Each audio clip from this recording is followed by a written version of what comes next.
what's going on, everybody? And thanks for joining us again. We're live. Happy Tuesday.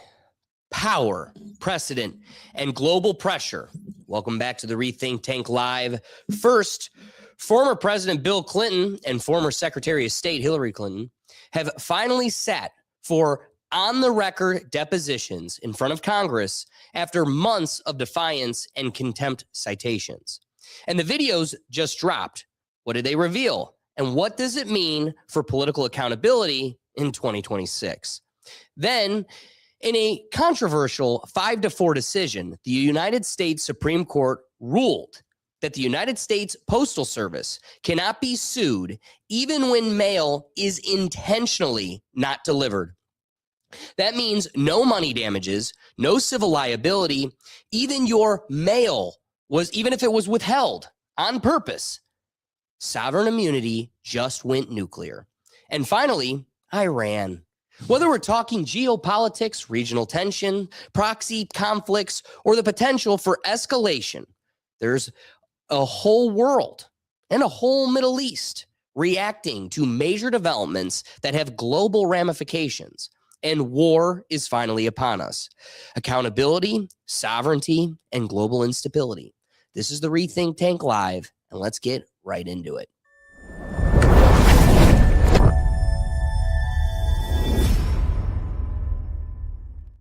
For those of you who have joined us in the past, you know that we like to open up the show where we have the chance to get some updates on the board. So I have some for us.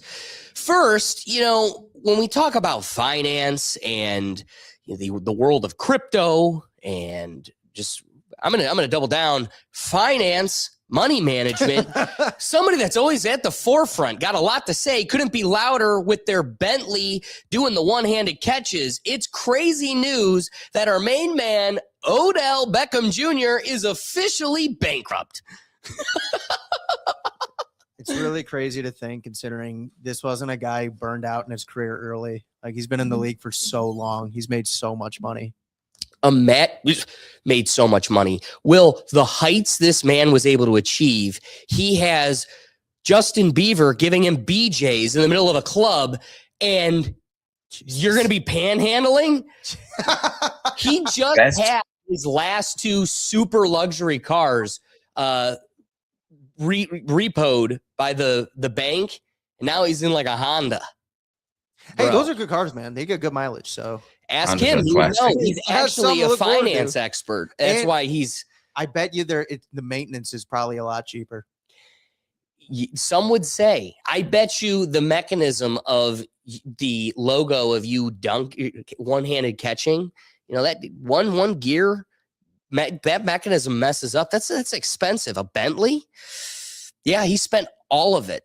I just, as somebody that finds his way proclaiming financial guidance, and we've had enough acknowledgments on the show, I couldn't leave this week's news without at least reporting that Odell Beckham Jr. is bankrupt. But keeping it moving along, one of the other things that has caught a lot of attention, we kind of went viral with the story. If you all recall, we talked about Pokemon Go and how Pokemon Go tends to what they did was build a geopolitical map or a geo map. And so now any video, picture, wherever you're at in the world, they are able to locate you exactly. It's tough when I explain that for it to really kind of settle in with people on what that means and how this works.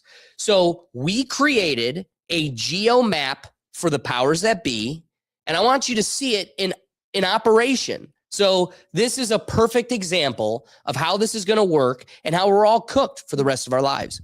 Get out of here, old gal. Come on, let's start that over. It is funny to get his face when the kids talk. LeBron James.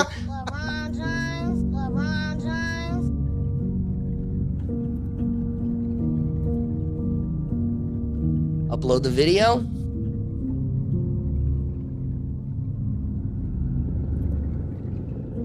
And you are right on the street. That's crazy. There's the fence gap. There's the red fence now.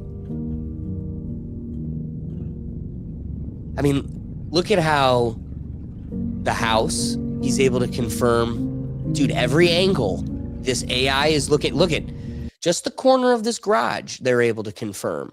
That's crazy. Like, yeah, this is the beginning of the end. And it doesn't shock people too much because we have Google Maps that, you know, a Google car is driven down every street. It still isn't too surprising to folks when they see it on the street level. But that's what Pokemon Go did. It's wild that now you will be able to be in a deep, dense forest with overgrow, and they'll still be able to figure out exactly who you are. This is going to also play off of the Shia LaBeouf. They will not, you know, what is it? They will not silence us or whatever. Yes. They're going to operate off the sky, the suns. You're cooked, and they're going to know where you're at all times. Yeah, one of Shia's first famous arrests. But with everything considered, we've got some exciting ones to get into today, so I want to dive right in. All right, let's start with the headline that has been simmering for months and finally boiled over.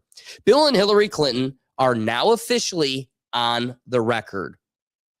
Former President Bill Clinton and former Secretary of State Hilary Clinton have both sat for sworn depositions, answering questions under oath as part of congressional investigation that has drawn national attention. This wasn't a friendly sit-down interview. This was recorded, transcribed, formal questioning.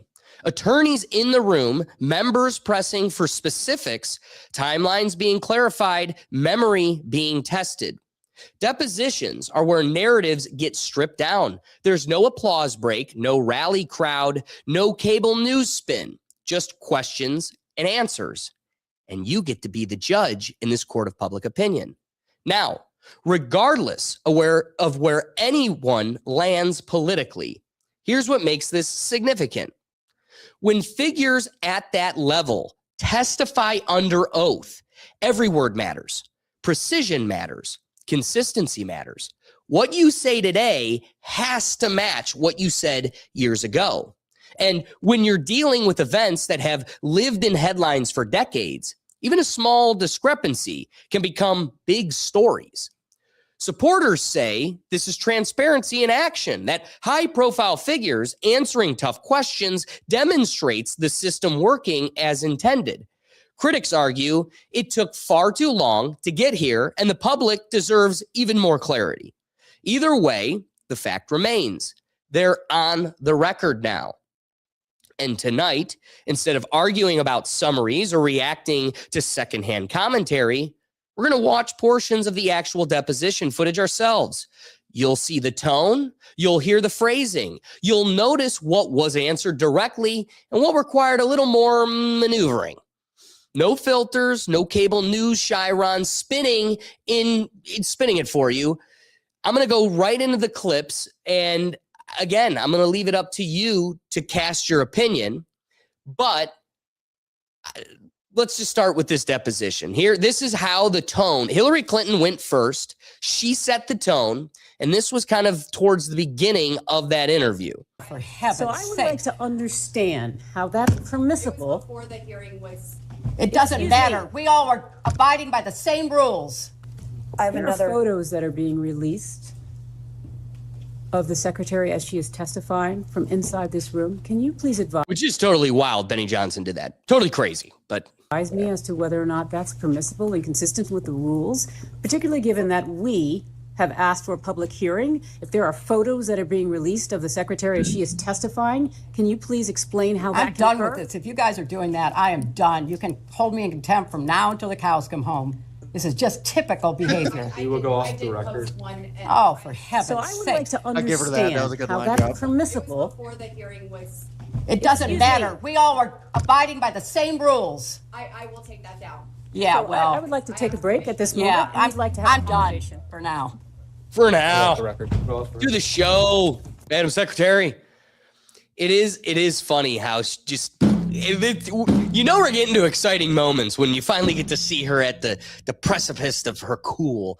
But the other thing that I want to point out, this plays in the Clintons' favor to the nth degree because they did want public trials, and it is frustrating that we're getting this now in clips and bits. Right. The fact that you had a full testimony, The alleged perpetrator wants it totally public. And yet the administration that we truly deep down know is likely compromised is still putting the wall up. The most transparent, where's my Epstein file book? It says it, most transparent administration of all time. They still need to be able to put a filter over it. Let us, ABC, chew it for you, and then we'll give you, and take our word for it. We promise you we're giving you the whole thing. Excuse me? So the fact that the Clintons were sitting here willing to do this totally live and totally available to the public, you dismiss that. You made it a closed hearing, and then some chump takes some like shoddy picture from the side, like sneaking an iPhone picture. Like that's low class. That's dog shit. Why was he even there to begin with? Why was Benny Johnson there? Exactly. Well, the way he was the one that released it. So I don't know exactly if he was in the room or if somebody in the room sent it to him. But even then, now you've got a collection of low-class people that are steering the ship, which goes to show it's a circus top to bottom. There's clowns being interviewed by other clowns, and we're leaving it to the circus to bring us justice. So, yes, the first deposition, which Hilary comes in with a tough, stern tone and really kind of sets the atmosphere for everybody. It is crazy that the interview starts off this way. The fist pounding, the screaming, I'm leaving, they're out. They put a pause. Her representatives now come out to the public and explain, like, because of a malfeasance with the rules, we're taking a break and we may not continue. The beauty is for the public that keeps getting cheated by its representative system, fortunately for us, it did continue. And this is where we get some really great moments. And again, clips. So we're just doing our best going through some highlights. Are you aware of any files that were on Anthony Weiner's laptop in a folder that was titled giggle, baby. Life insurance. Give me that grin. With a zip file titled Frazzle.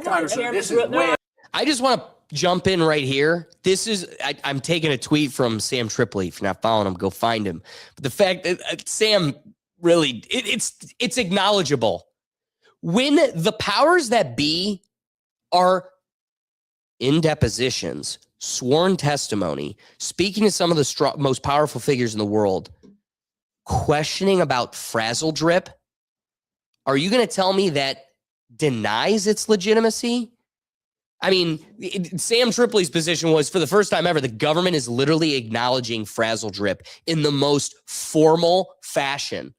And you're going to pretend that that's tinfoil hat BS from the undergrounds of Reddit? That was just in Congress. I'm sorry, but just that acknowledgement alone is huge. What's up, Ricky? For the people that's in the back that know what frazzle drip is, what's frazzle drip? I don't know if this is the show to kind of launch it down that road. I would say don't Google it. Maybe go to Twitter. Definitely find some stuff on Reddit. What I will tell you, dude, okay, here's what I will say. Something that has changed the route of my path and has committed me to this endeavor. Like, it's bigger than us. Preserving the human hive and fighting for love. The reason that is the only motive is because I am definitely living with a sense of PTSD. The things I've seen in these videos since I was a sophomore in college. I mean, this is how real it's been. When you see it, you can't unbelieve it. It's so very real. And I will say, coping mechanisms moving forward, you try to bury these things. You live with these things. It is crazy living down the Epstein files, digging through them and investigating, putting these pieces of the puzzle together. I saw one video like 2 weeks ago that literally broke me. And it's a child bolted to the grass ground as Epstein is using a glass, like magnifying glass, and burning the child. The reason they do that is because they want adrenaline in the blood. Now use your imagination with what they're doing with the blood. But that's what frazzle drip is it's essentially the process of adrenochrome, right? Is another thing. We've totally tanked the episode right off the bat because we're talking about these things. Okay. But it's vile and it's real. And it's just now it's on the record in a congressional hearing with one of the most powerful American figures in our history. That's crazy. Huge. This isn't a nothing burger. This is legitimizing everything people were ridiculed for. And that isn't because they wanted to be right. Nobody wants to be right in this situation. Boy, wouldn't you love to be duped by internet fantasies, because then that means this harm isn't real. But the reality is this motivation is so steadfast because every day we're faced with the confrontation of how real it truly is. With that being said, anything else? I get it now. I got it. All right, let's.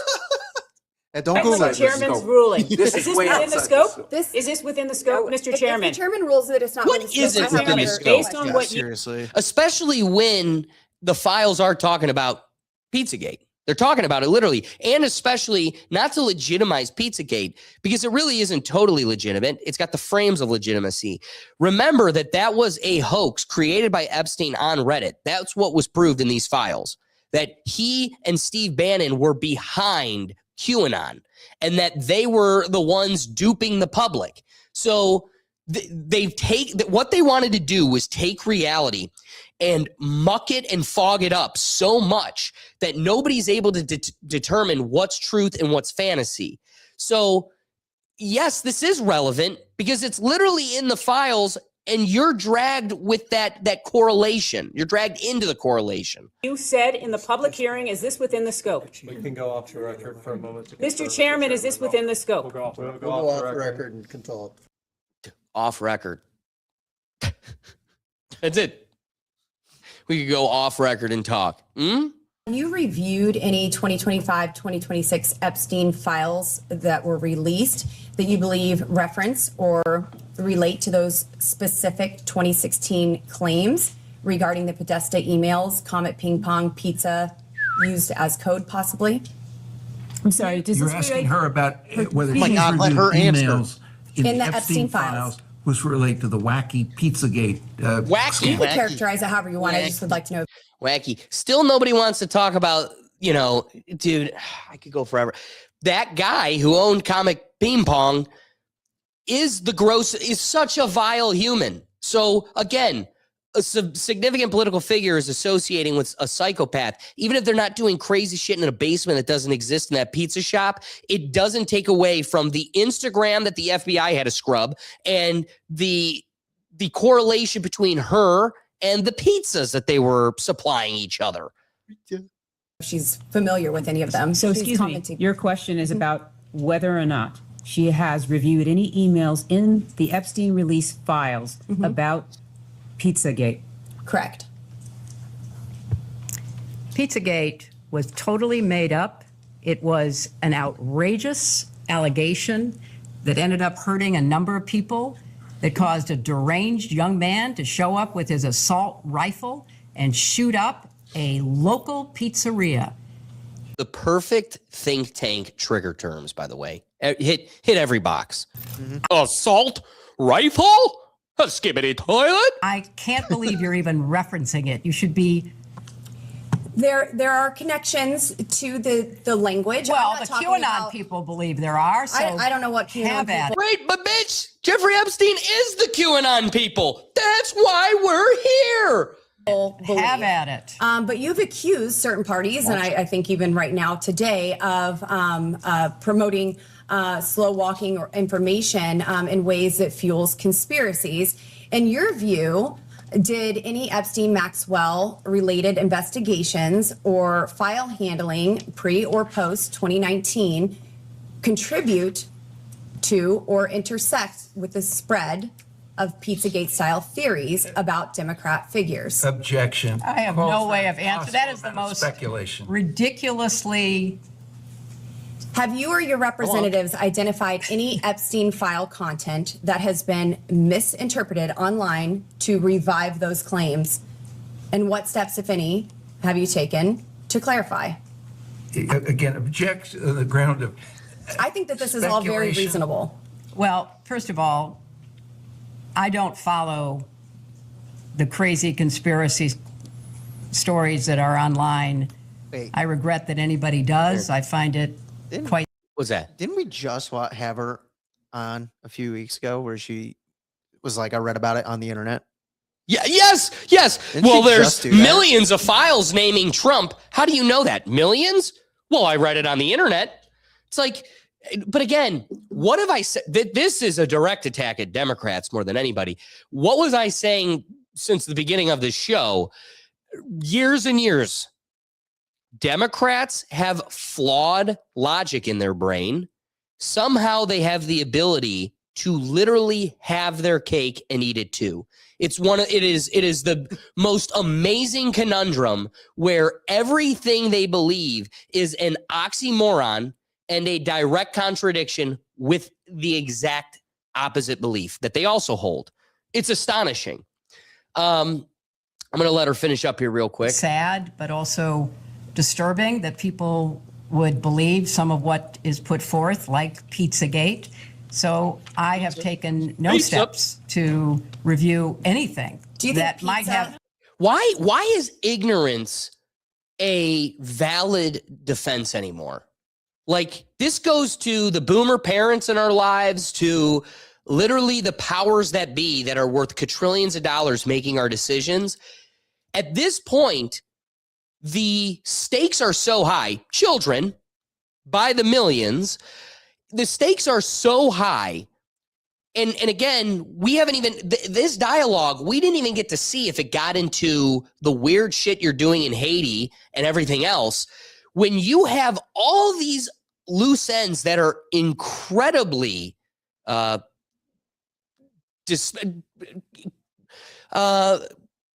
don't know, doubt worthy, why do you get to plead ignorance? Why do you get to say, oh, I don't look into that? Well, it doesn't matter. You're the most powerful person in the position anymore. Right. So at some point, we need to hold them to that standard. Any connection to something which I think is totally bogus. Bunkus. But it's all totally bogus. It's all bunkus. So there's one more clip I want to bring in here that I'm going to end on what I think is probably the crowning jewel, the thing that brings probably the most value from Hilary's deposition. But first, before I get to that, I can't tell if this is a part of the same clip or not. When you saw photos of your husband in a hot tub laying on a beach and getting massaged by other women, and you knew that Jeffrey Epstein was involved in some of these trips and these things, did it concern you at all? I'm here not to offer my opinions. I'm here to answer specific questions to the best of my ability. When you saw your husband in these photos with a young woman being massaged, what went through your mind? I am not going to speculate. You didn't have any feelings about young women massaging your husband? Love it. I am not going to offer opinions or speculation about anything that... Here's what I'll say. I don't care if we get anything of value from this line of questioning. What I'm psyched about is that one of the most powerful villains in our world has to sit through this. Dude. Like, live it, resonate in it, marinate. I'm thinking of it. She's made an entire career out of being a corrupt politician while also simultaneously making a career out of talking and answering questions poorly about her husband's infidelity.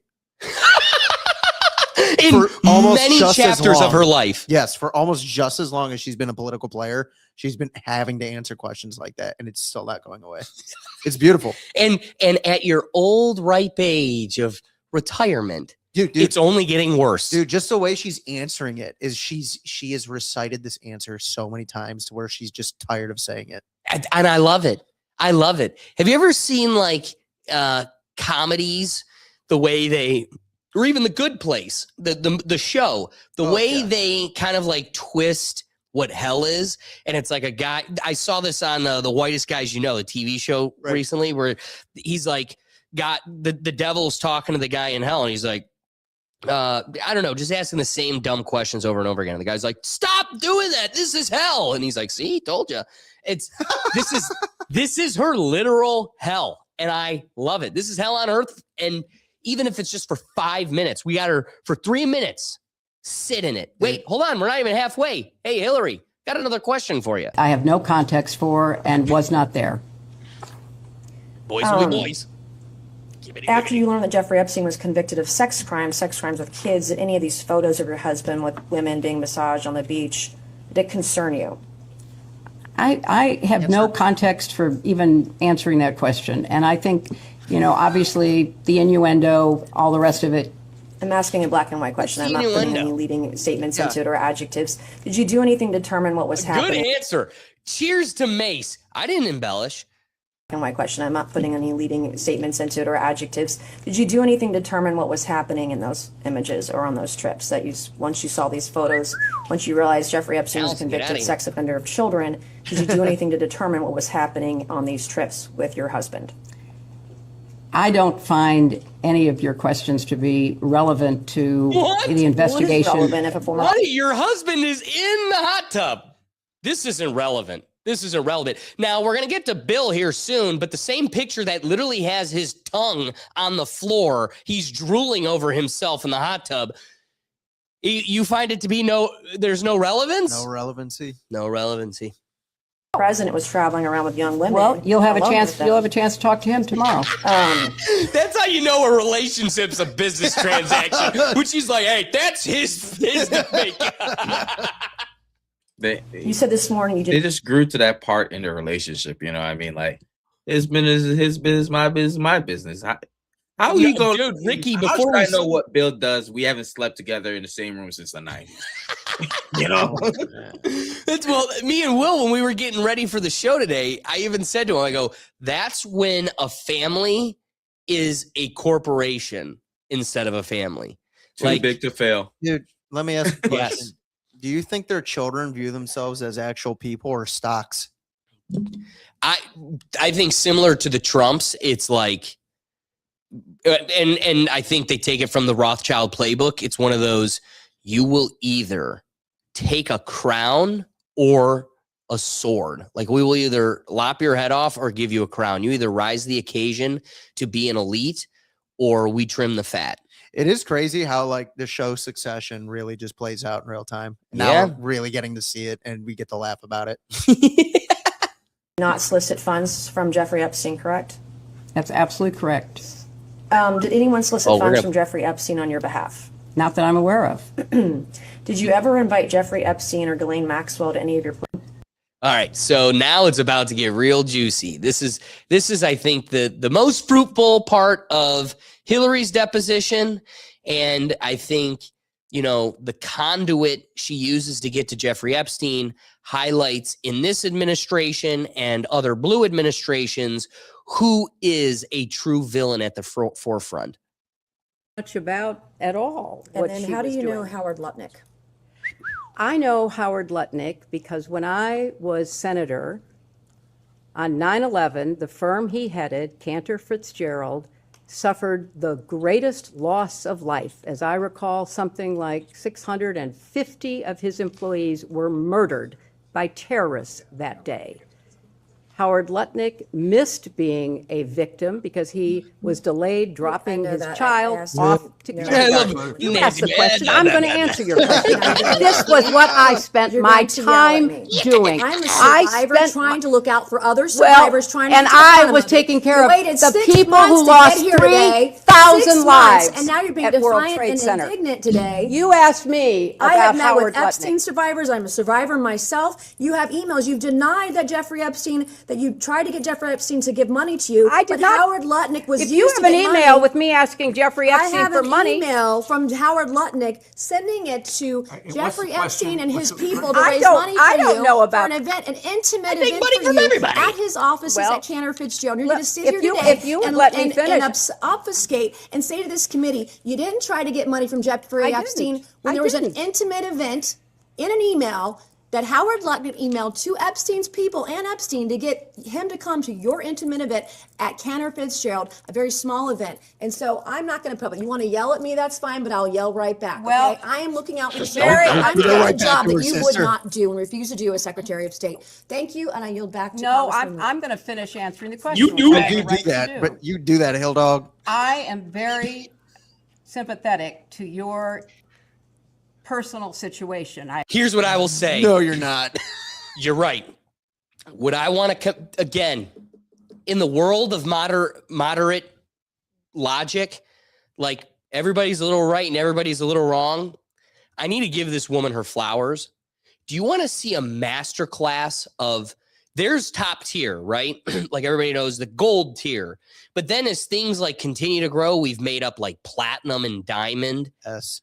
This woman is the highest tier of grade A politician, like just thoroughbred talent politically. You want to see this in full display?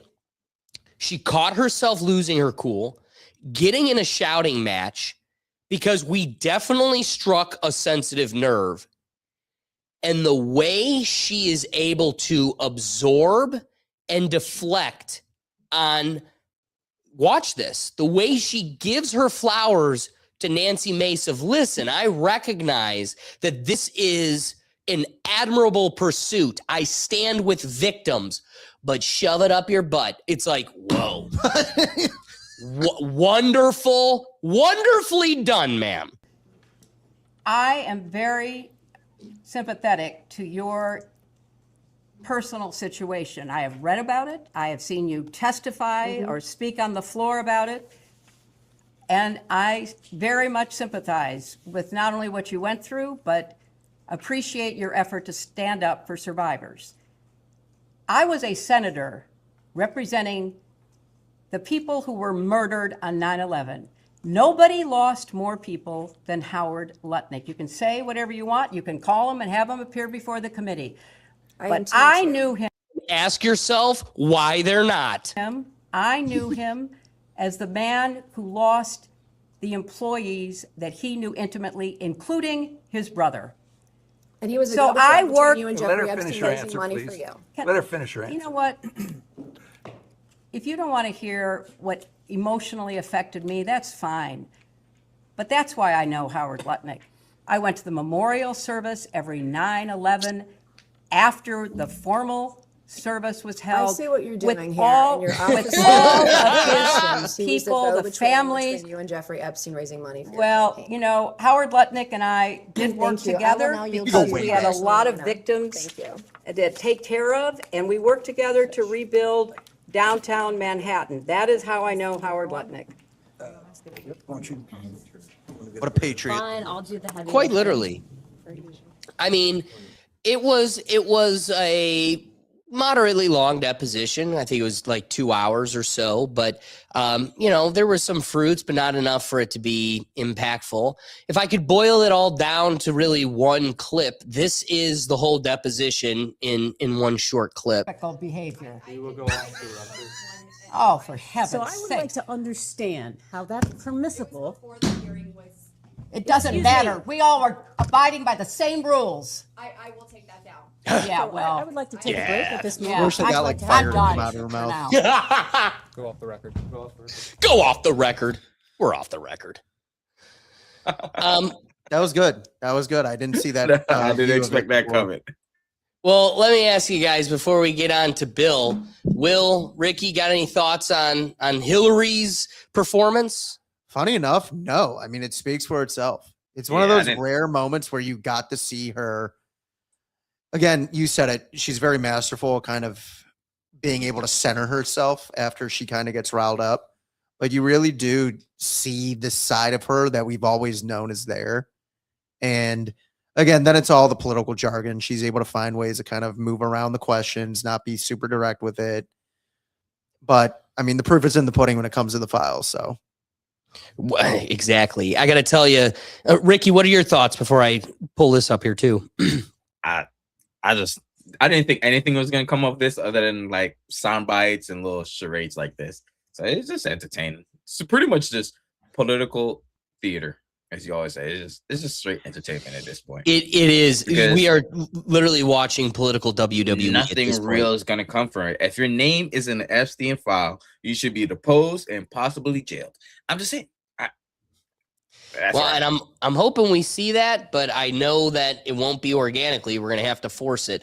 So one thing that I want to address before we move on to Bill, because this really only was highlighted and raised during the Hillary Clinton part. First off, I want to show you a picture. If anybody knows Laura Loomer, I just need to highlight this photo. Like, this is what we're talking about. This is who you're getting your political science from. Two freaks. And it also goes to show that it's all fingers of the same hand. Oh, wait, birds. Alex. I think Loomer was the one who took the photo that sent it to Benny Johnson. I think she was there. No way. I think she was there. Can you search on that while we? Yeah. That would be curious. What's that? So this is a lady that's deposing Hillary? No. Nancy Mace, much more attractive. No plastic surgery. She is not a freak like Laura Loomer. Laura Loomer is a boot-licking shill that just literally barks, and she's that. You ever see the toy from like the 60s where you wind up the monkey's ass and it just sits there and.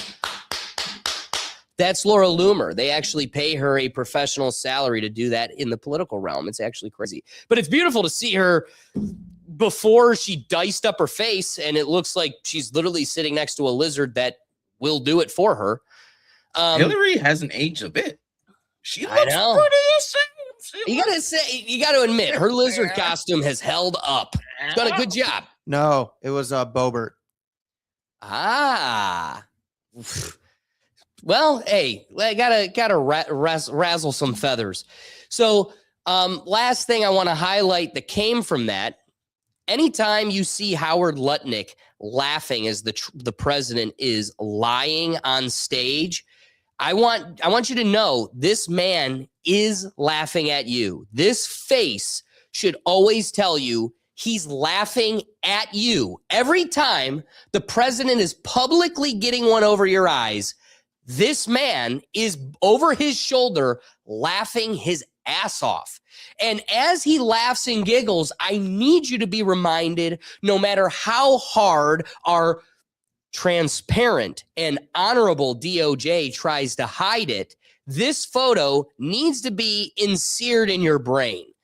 This is a guy that said he never went to the island, never was friends with Jeffrey Epstein. He's the bald bastard over Jeffrey Epstein's left shoulder, our right. Bro. First off, don't be worth billions of dollars dressed that way. Bad drip. Somebody. I said that all dress. Yeah, dude. Bad. Sandals, bad. You're worth too much money to be that bad and go. You're literally on. Let's go check out the shore and then go commit outrageous felonies. That can't be what you're wearing when you're doing that. That's just, it's bad taste. Poor taste. But a little story about this photo, why we need to highlight it, is this was a photo in the Epstein files in the drop by the DOJ. Now ask yourself why they removed that file from the drop. Well, it can't implicate Jeffrey Epstein. That guy's apparently gone. Nobody knows who these other folks are. The one dude's completely turned around, and I don't know the guy on the left or the right, but I do know the guy smack dab in the middle has a position in the president's cabinet and one of the most influential, persuasive positions in that cabinet. And yet it clearly wouldn't have anything to do with protecting this guy who continues to laugh in your face. So why are we bringing up Howard Lutnick? To remind you, in the Hillary Clinton deposition, what she provided us is that he was the conduit to Jeffrey Epstein paying her. He was the one soliciting all the money and getting the money for Hillary, and he was the one giving it to Hillary. Now, I thought Hillary was the enemy of Donald Trump. I thought that was a different political party. I thought that this is not one giant political mechanism. My wires just got too tangled right there. Yeah, dude, you're very quickly becoming Charlie from Always Sunny, where you're sucking the cigarette. I swear, it's all connected. I swear. Dude, you're seeing it. So she can sit there and bold-faced lie saying, I never even met the guy. Will, what did you discover from the depositions? Which part? That they never had contact with each other. Oh yeah, they never met. They didn't even know each other. I don't even think they were ever in the same room. It's like when you ask yourself, I've never seen him and Batman in the same room, so maybe he's Batman.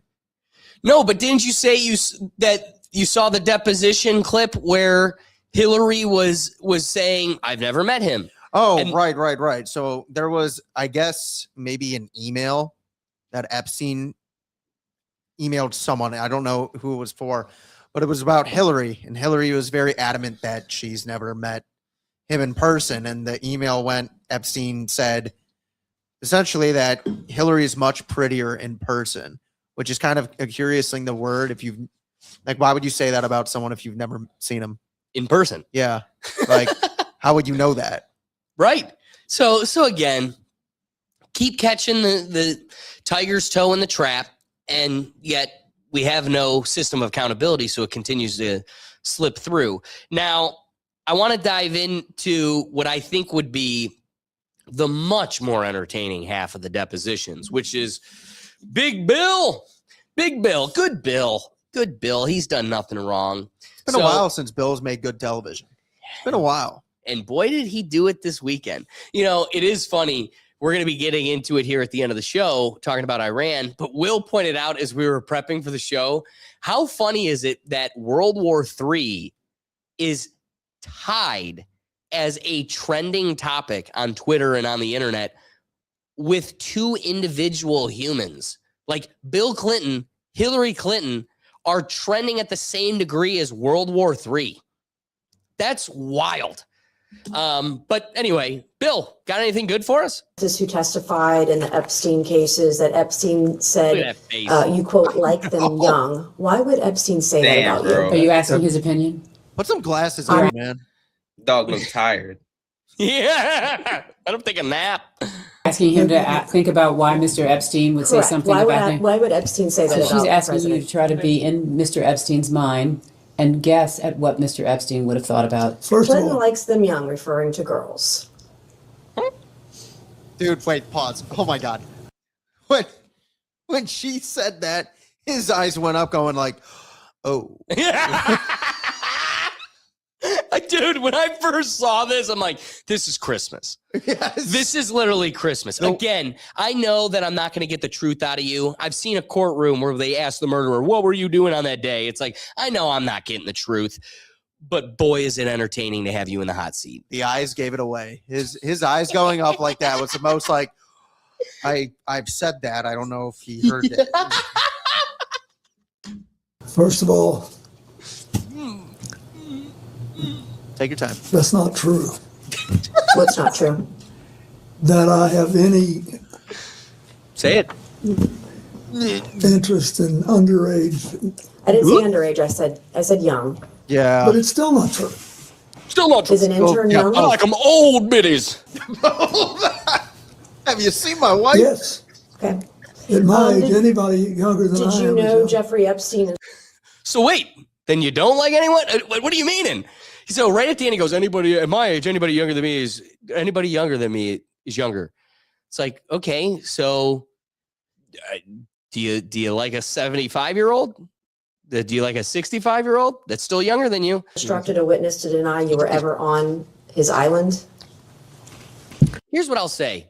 My grandpa who came over here on a boat, he may never have, family of goat herders from the Mediterranean.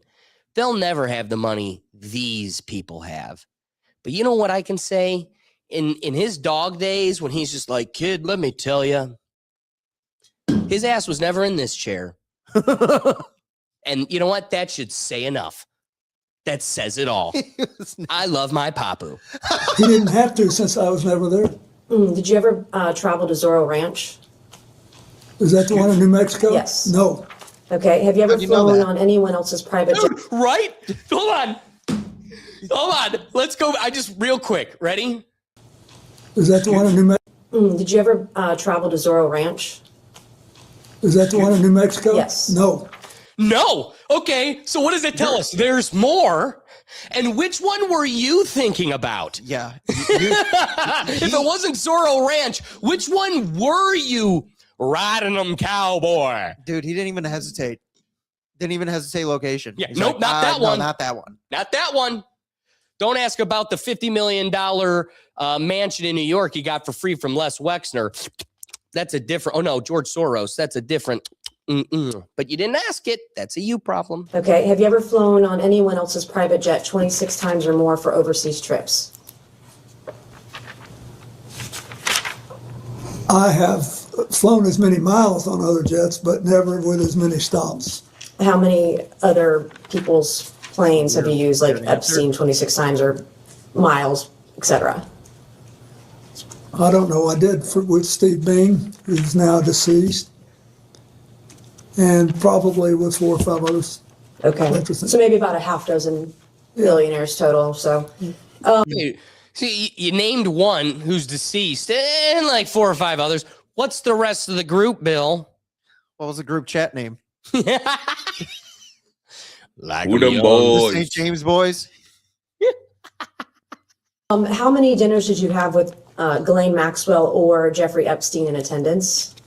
She's asking to the best of your recollection. I have no idea. Yeah. Okay, did you ever discuss sexual misconduct allegations made against you with Epstein or Maxwell? Never. Did Epstein or Maxwell ever offer to help manage or silence women who made sexual misconduct allegations against you?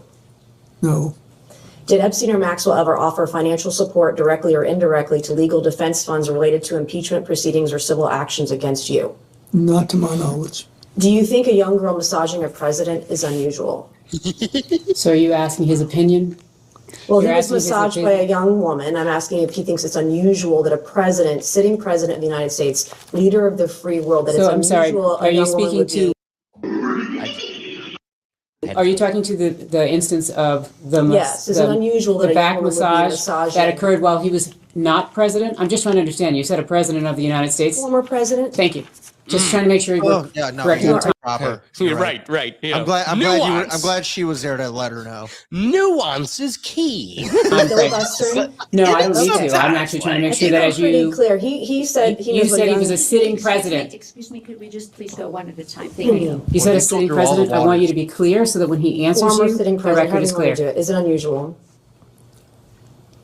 I have Objection no calls idea for- if it's unusual. Objection calls for speculation. I figured. Did you ever think that all these women around Jeffrey Epstein or Ghislaine Maxwell was odd, unusual, weird, or creepy? Womp, womp, womp, womp. A, B, C, or all the above. There weren't all that many around when I was there. How many would you say is not all that many? I think on this big plane that was working long hours, having 2 to 4 people on there, I thought was, as far as I knew, they were all helping. Flight attendants in tank tops and jeans, right? No. Do you believe you were I didn't like that part. That was the bad part. a victim of a Jeffrey Epstein intel operation? Do you think that you might have been caught up in some of what he was maybe potentially doing? Excuse me, Congressman, which question are you asking? I'm asking Intel if the- operation? First of all, I don't, Some type of intel Welcome operation. to I'm the just curious because it's been speculated on today and yesterday understand. that he may have been an intel asset. Do you think, perhaps knowing what we know now, the proclivity of it all, that he may have been targeting you as part of an intel operation? I doubt it. I doubt it. I had no influence. Who the hell was I? In 2019, you stated after he Was that Riggy? Compromised already. Once you're in the office, you gotta go touch the wall. Oof. Alex, what did you say about the light He's bulb right. before the show? The copper light bulb? What do you mean? Oh, yeah. I mean, what do you mean? Like you're just association. Yeah, let's bring it back to when you're the conduit to criminality. What do I mean by that? Hilary Clinton gets to say, oh, I didn't touch the light socket being Jeffrey Epstein, electrocution. I didn't touch the light socket. Okay, but there's a copper wire coming out of it, and you touch the copper wire. That's what I mean by him being a conduit to this criminal world. Yeah, you didn't touch Epstein directly. That's part of the mechanism. Look at Les Wexner, who testified before the two of them. The fact that this quadrillionaire who's running Ohio gets to sit there and go, whoa, did I sign over entire power of attorney so this criminal could do all this behind my back with my money and my power? Yes, but that still doesn't mean I can't call for or take the plea of willful ignorance. I didn't know that he was doing this behind my back. At a certain point, $1 quadrillion doesn't go unnoticed. Same thing here. It's, ma'am, you took enough money to move cities. Remember, Patrick, when the worm was coming in the SpongeBob world, Bikini Bottom, which is also Jeffrey Epstein's address, but we're going to save that rabbit hole for another day. Did you know that? Did you know that SpongeBob's driver's license in the episode where he gets his driver's license is literally Little St. James Island, his address? No, I did not know. Yeah, well, now you motherfucking do. So now you know why the town's called Bikini Bottom. So anyway, getting back to Patrick, what was his plan? To save us from the worm, we're going to push the city. We're going to move the city. I'm just bringing it full circle. These folks would, honestly, I got so distracted by the Little St. James, I forgot where I was going with Patrick. I mean, you already blew my mind enough, so. Yeah. SpongeBob, the story is that they played SpongeBob to keep the kids entertained. No, it's slipping in innuendos to just like laugh in your face. But again, just reminding you that it's just having enough plausible deniability that they're directly positively impacted, but get to say they had total ignorance and had no idea. So I guess this would be the second time. You stated you knew nothing of Epstein's, quote, terrible crimes since you only met, quote, briefly on only, quote, 2 occasions. Was this statement false? Excuse me, Congressman. That's not an accurate statement. Can you just share us what you said? Yes. In 2019, it was reported by the media, which witnesses who testified. Look at the face of work going on either side of your shoulders. Like they're doing it. Like just watching these other, they're getting grilled and just like watch his face. It's like, well, hey, you know, you caught a contradiction, but he doesn't have to answer that. And he's like, just work, do the thing, guy, lady, keep talking. They're going to make me do some things. All right. I got 2 more clips of good old Bill. So let's get excited.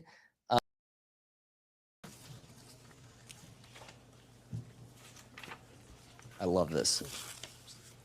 So if you don't know what's going on here, Bill is looking at a photo of victims, folks, whatever, in the hot tub.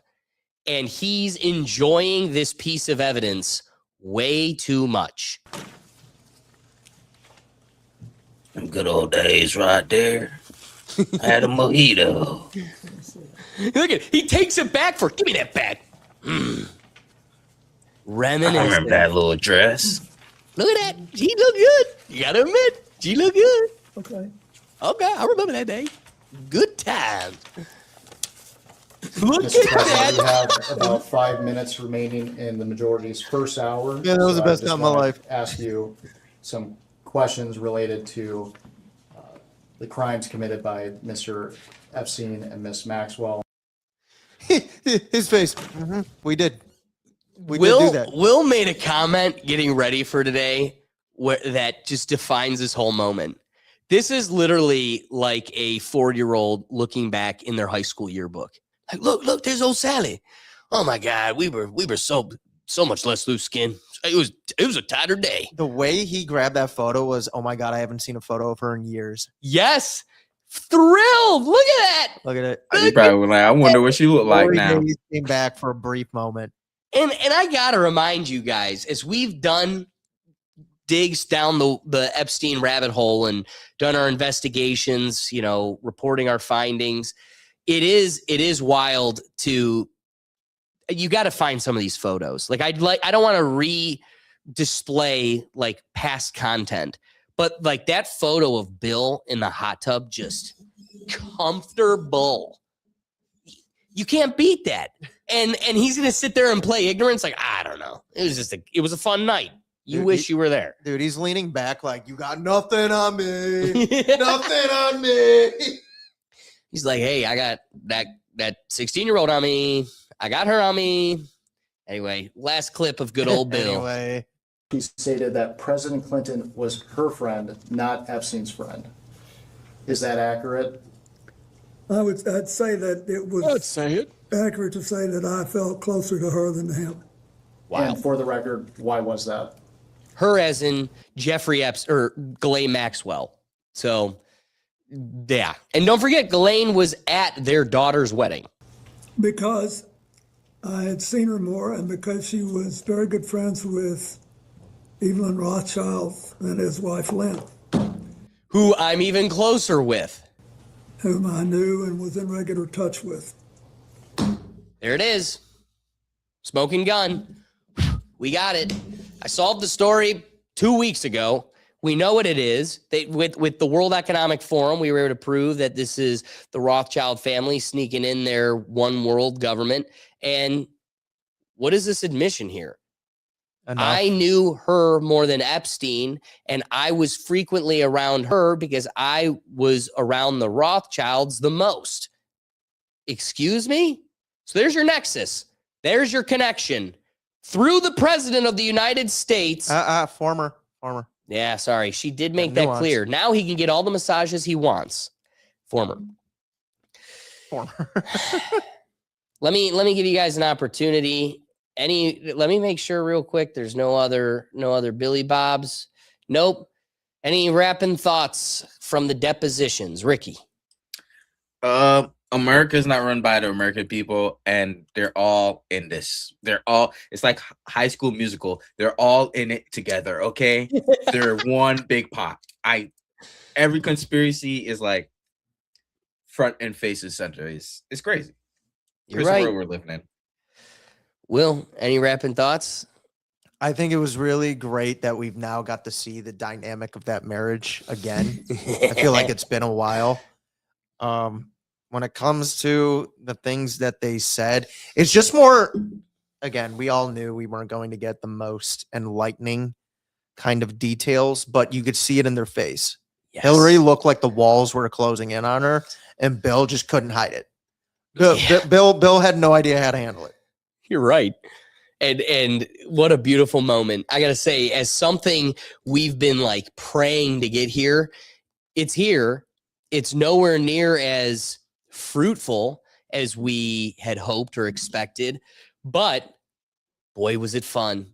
It made for a fun weekend. At the end of the day, this isn't just about Bill Clinton or Hillary Clinton as individuals.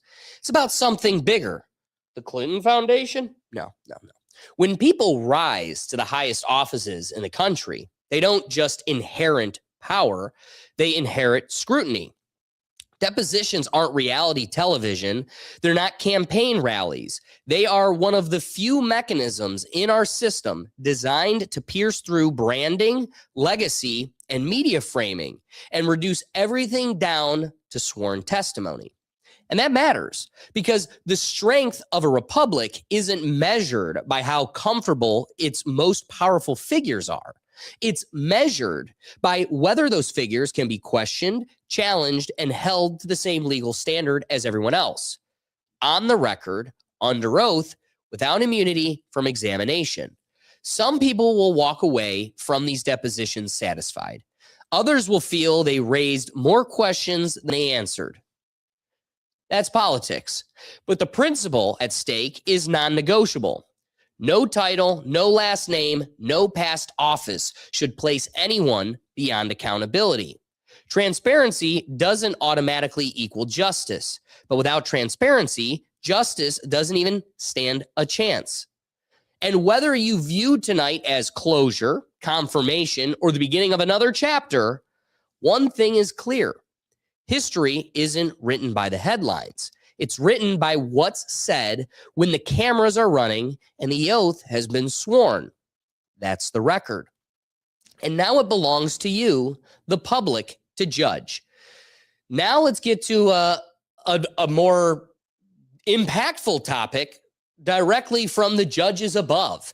And this is where the powers that be tell you how you're going to live your life and enjoy it.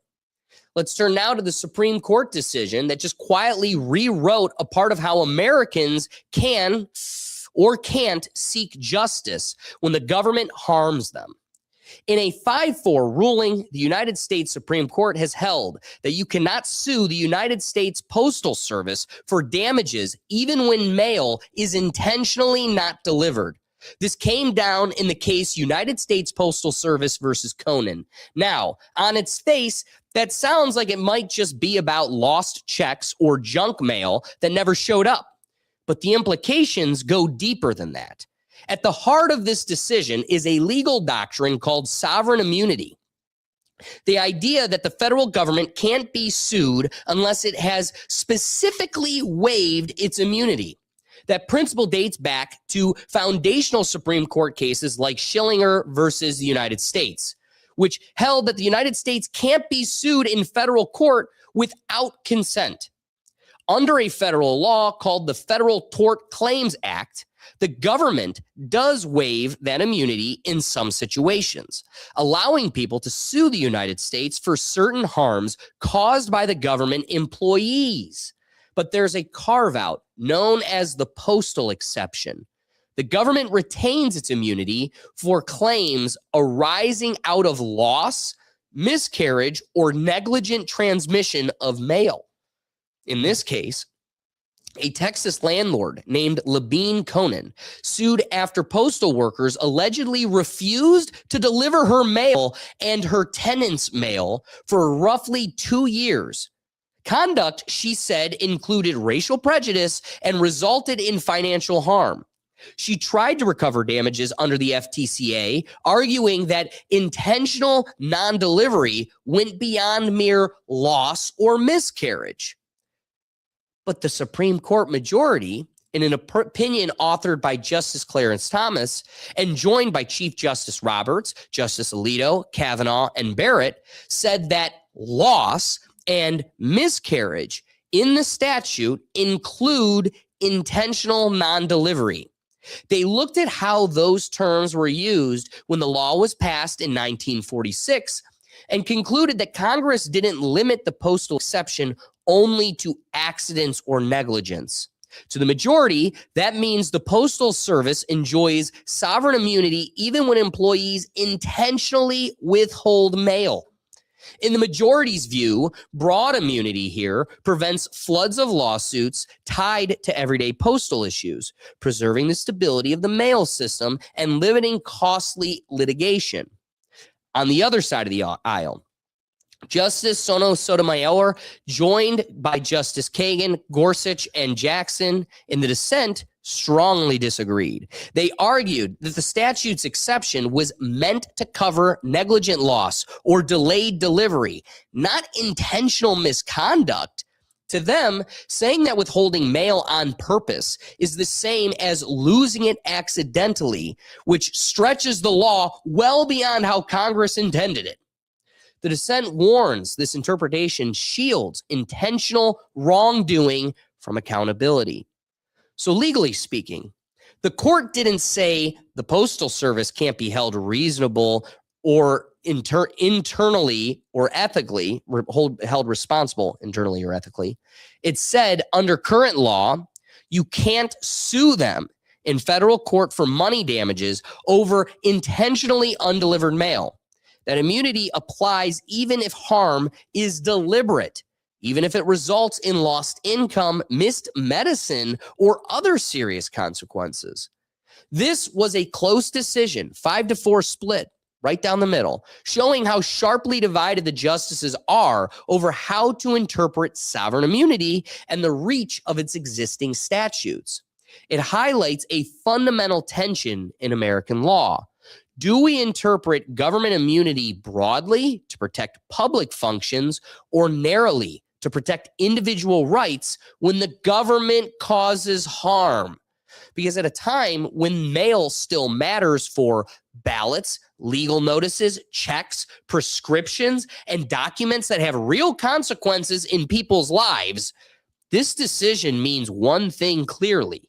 If your mail isn't delivered, even intentionally, your only remedies lie outside suing the Postal Service itself. And in an age where trust in institution is already strained, that's a ruling with real weight for everyday Americans. On its surface, Will, what do you think before I kind of develop that a little further? I mean, no, I love it when the Postal Service is outside the law jurisdiction. I think that's amazing. Especially when the Postal Service has become such an utter failure. Like, we at the court have just internalized that it is an unreliable resource. However, it holds very real ramifications with service. So now people are going to, it becomes more costly. You got to do certified service or certificate of service or certified mailing, certificate of service. You do these different variations. It costs more, and they still aren't having a higher success rate of delivery.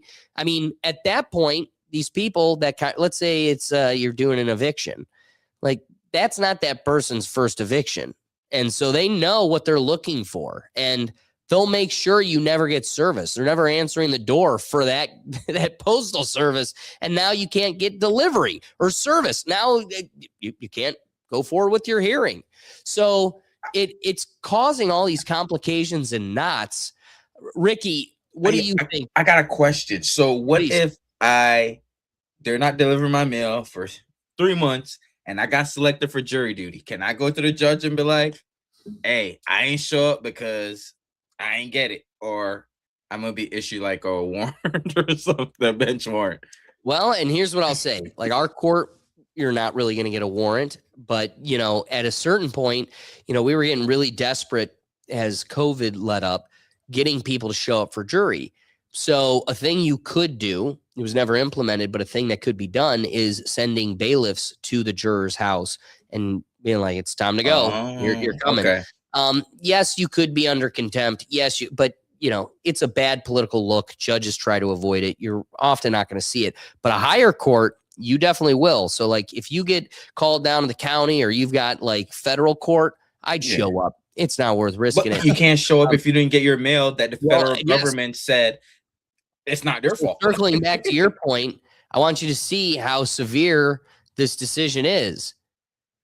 When it gets, what they decided is if it gets lost and you have real damages, so you don't get your medication and because of diabetes, you lose your foot, or, a judge puts you in jail for 2 days because you didn't show up for jury, you didn't get your notice.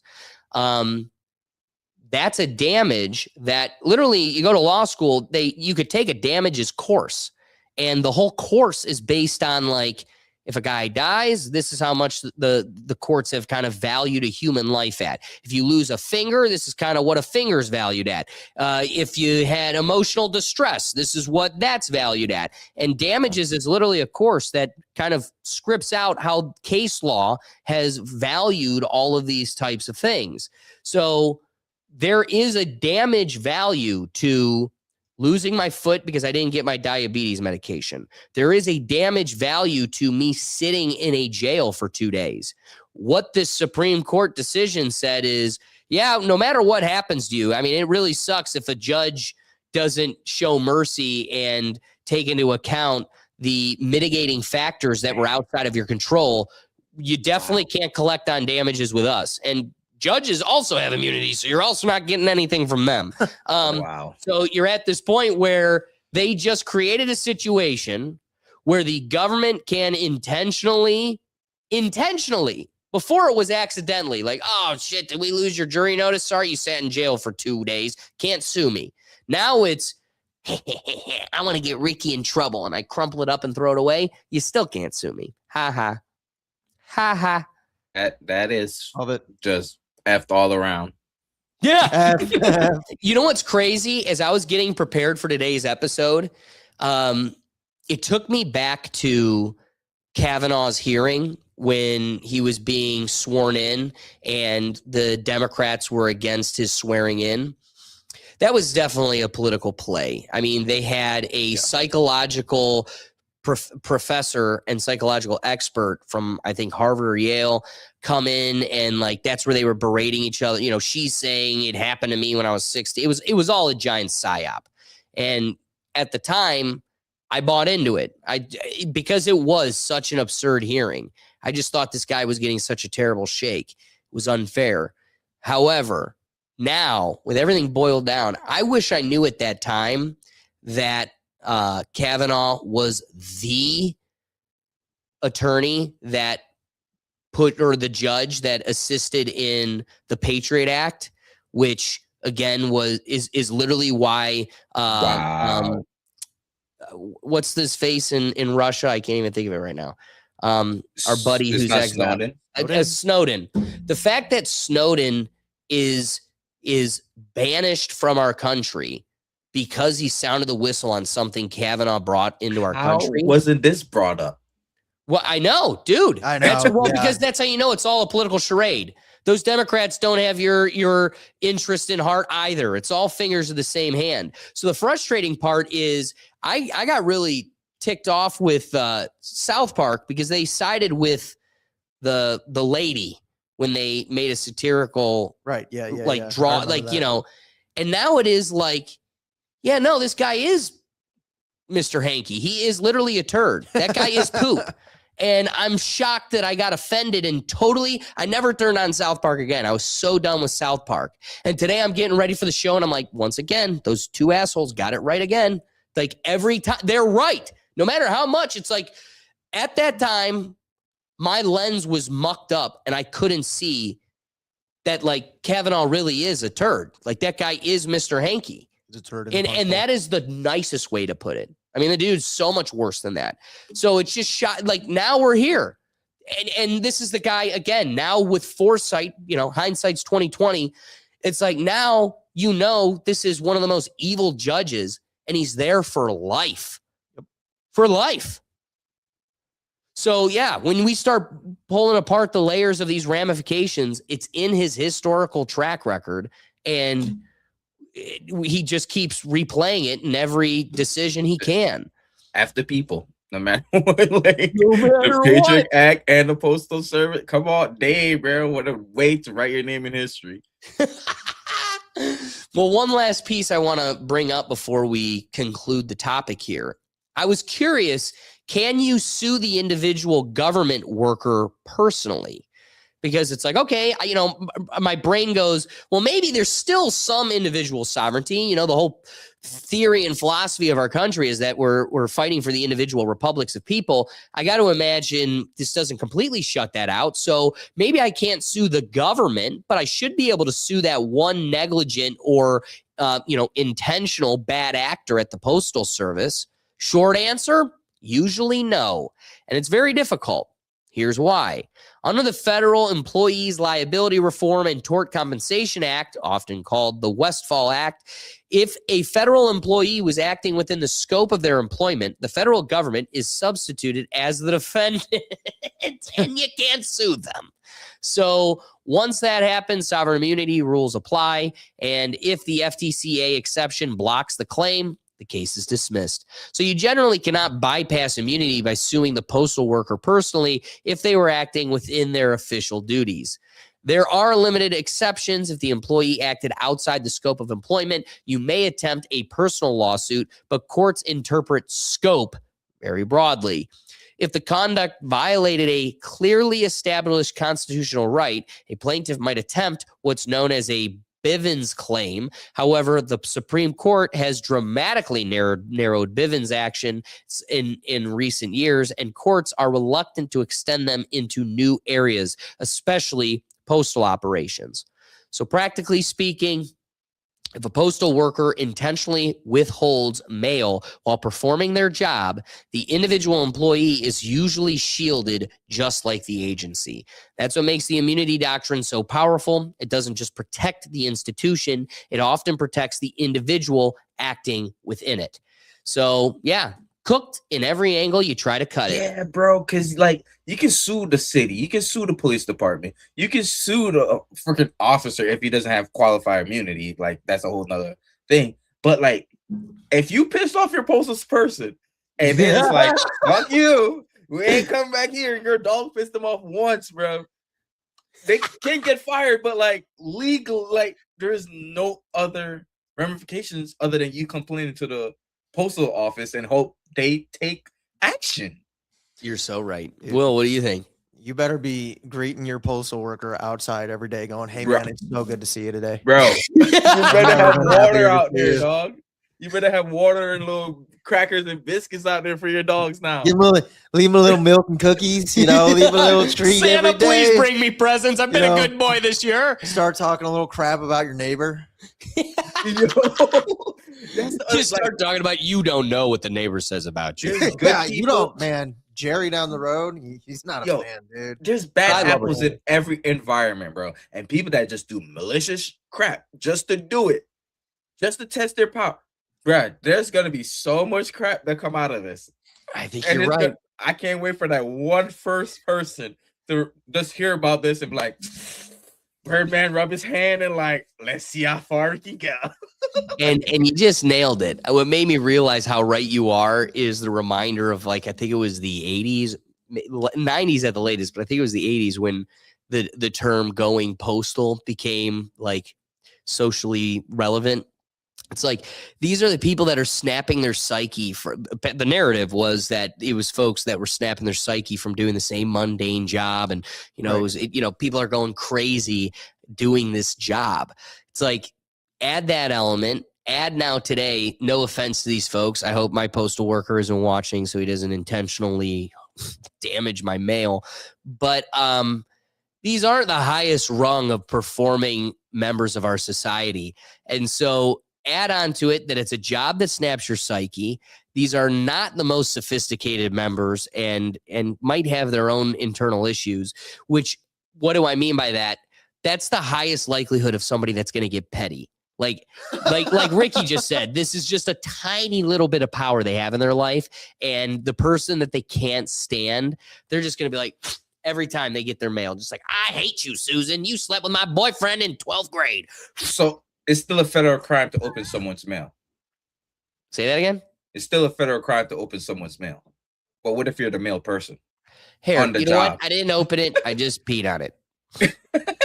It stayed totally intact. Can't prove it. It's just soaked now. It's just soaked. Wow. Yeah.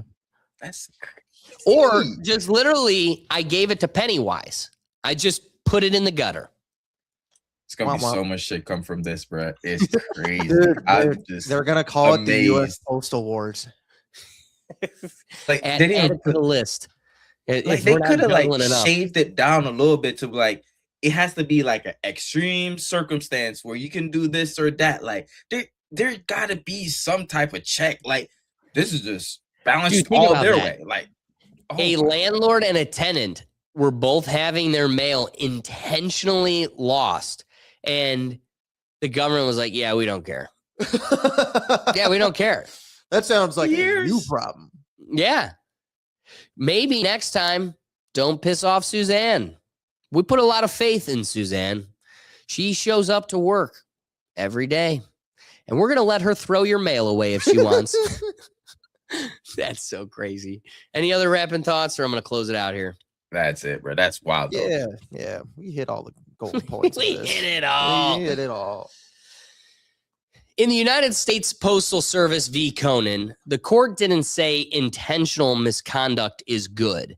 Didn't say refusing to deliver mail is acceptable. What it said in a 5-4 split is that Congress wrote sovereign immunity broadly enough that the Postal Service cannot be sued for money damages when mail is lost, miscarried, or not delivered, even intentionally.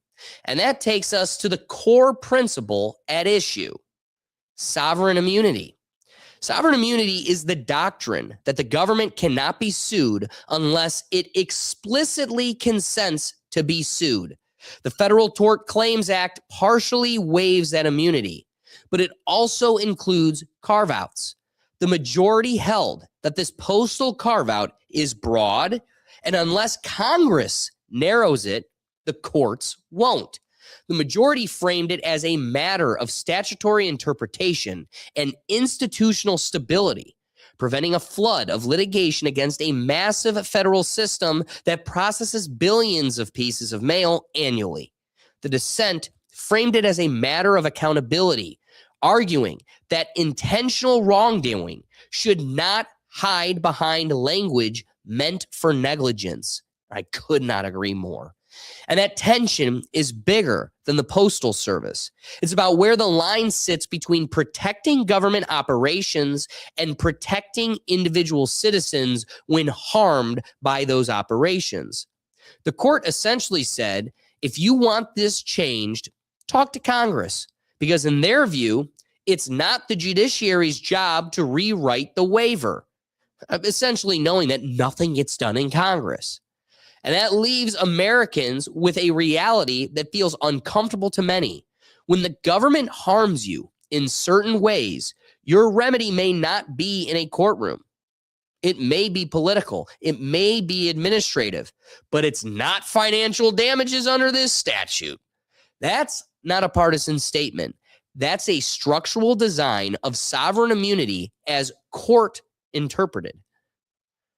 And whether you see that as necessary guardrails or dangerous insulation, it's now the law of the land. Now, with that consideration, considering the land that it is governed by law, let's just blow it up with nukes and bombs. Let's get into Iran. Let's talk about what almost feels unreal, but is absolutely real. The war involving Iran that no one really asked for, except one favorite group. Yet we're fully in it. Over the past few days, the region has flipped from tension to full-blown military conflict. The United States and Israel launched coordinated strikes on Iran, hitting missile sites, infrastructure, leadership compounds, and other strategic military targets across Tehran and other cities. Just in the initial assaults, reports indicate dozens of high-ranking officials were killed and key facilities were damaged. The situation escalated even further with the death of Iran's supreme leader, Ayatollah Ali Khamenei, who was reportedly killed in the opening wave of strikes. That alone is a watershed moment. We're not talking about isolated bombings in the desert or a tactical operation hidden from public view. This is the removal of a head of state in a direct military campaign, loud and in broad daylight. In response, Iran has launched missiles and drone attacks across the Middle East, targeting Israel, United States bases, and Gulf state facilities in countries like Bahrain, Kuwait, and the United Arab Emirates. Those strikes, in turn, have drawn further retaliation from the United States and Israeli forces, creating a conflict that now stretches well beyond Iran's borders. This isn't a slow drift into geopolitics anymore. Iran has fired missiles at allied bases. U.S. diplomatic missions are on alert, and even Saudi Arabia and other Gulf states are weighing whether they should take military measures or not. The White House is publicly keeping the frame narrow, insisting this is not an endless war or another Iraq. Officials from the Pentagon and the administration say the goals remain limited: disabling missile capabilities, reshaping defensive posture, and eliminating immediate strategic threats. But there is no firm exit timeline, and military leadership has been clear that the buildup continues, and as they also flirt with American boots on the ground. Meanwhile, global markets are reacting. The Strait of Hormuz, the choke point through which a significant portion of the world's oil and gas flows, is effectively disrupted. That alone has a ripple effect on energy prices, shipping patterns, and global economic confidence, far beyond any battlefield in the Middle East. And on the diplomatic front, what makes this even more complex is that just weeks ago, there were indications of possible negotiations between the United States and Iran on nuclear issues. Some Iranian officials signaled openness to fair talks in early 2026. But in the midst of growing pressure from hawkish elements and shifting strategies from Western allies, that diplomatic window effectively closed as military action began. So here's the uncomfortable truth. We're not watching a proxy war. We're not watching regional tensions from a distance. We're watching a hot conflict involving the United States and Israeli military engagement with targets inside Iran, and Iran firing missiles and drones back across the region. It's not hypothetical anymore. Tanks aren't just on the ground in a foreign desert. Missiles have intersected with civilian infrastructure. Oil checkpoints are in jeopardy, and multiple nations, not just the primary combatants, are already drawn into the firefight. And make no mistake, this is a war that could spread. Missiles have hit allied states. United States bases are under fire. The entire Gulf region is on edge, from Bahrain to the United Arab Emirates. This was not a war most Americans woke up asking for. It wasn't debated extensively in Congress, but here we are, in a conflict that looks very different from yesterday's news cycle and may shape the global landscape for years to come. One which the president calls justified self-defense, but the question begs, does the rest of the world see it that way? What's crazy about today's topic is the public is going to be able to be the judge and jury for themselves, just simply, which has been the theme of today's entire episode. I say that because the unflattering beauty of living in the present moment is you get to have this front and center. You get to have a front row view of a war going on the other side of the world. So kind of to kick things off, I want to go to future president, Republican war hawk that keeps getting the toes kissed of both sides of the aisle and is a shill for God chose him personally. But anyway, Marco Rubio comes to the defense, and I want to see if you could pick up the little slip of the tongue as he brings up the reality of our situation.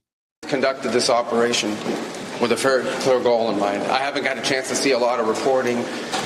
I don't understand what the confusion is. Let me explain it to you, and I'll do it once again as clearly as possible. Perhaps you'll report it that way. The United States is conducting an operation to eliminate the threat of Iran's short-range ballistic missiles and the threat posed by their Navy, particularly to naval assets. That is what it is focused on doing right now, and it's doing quite successfully. I'll leave it to the Pentagon and the Department of War to discuss the tactics behind that and the progress that's being made. That is the clear objective of this mission. The second question that's been asked is, why now? Well, there's two reasons why now. The first is it was abundantly clear that if Iran came under attack by anyone, the United States or Israel or anyone, they were going to respond and respond against the United States. The orders had been delegated down to the field commanders. It was automatic, and in fact, it bared to be true because, in fact, within an hour of the initial attack on the leadership compound, the missile forces in the south and in the north, for that matter, had already been activated to launch. In fact, those had already been pre-positioned.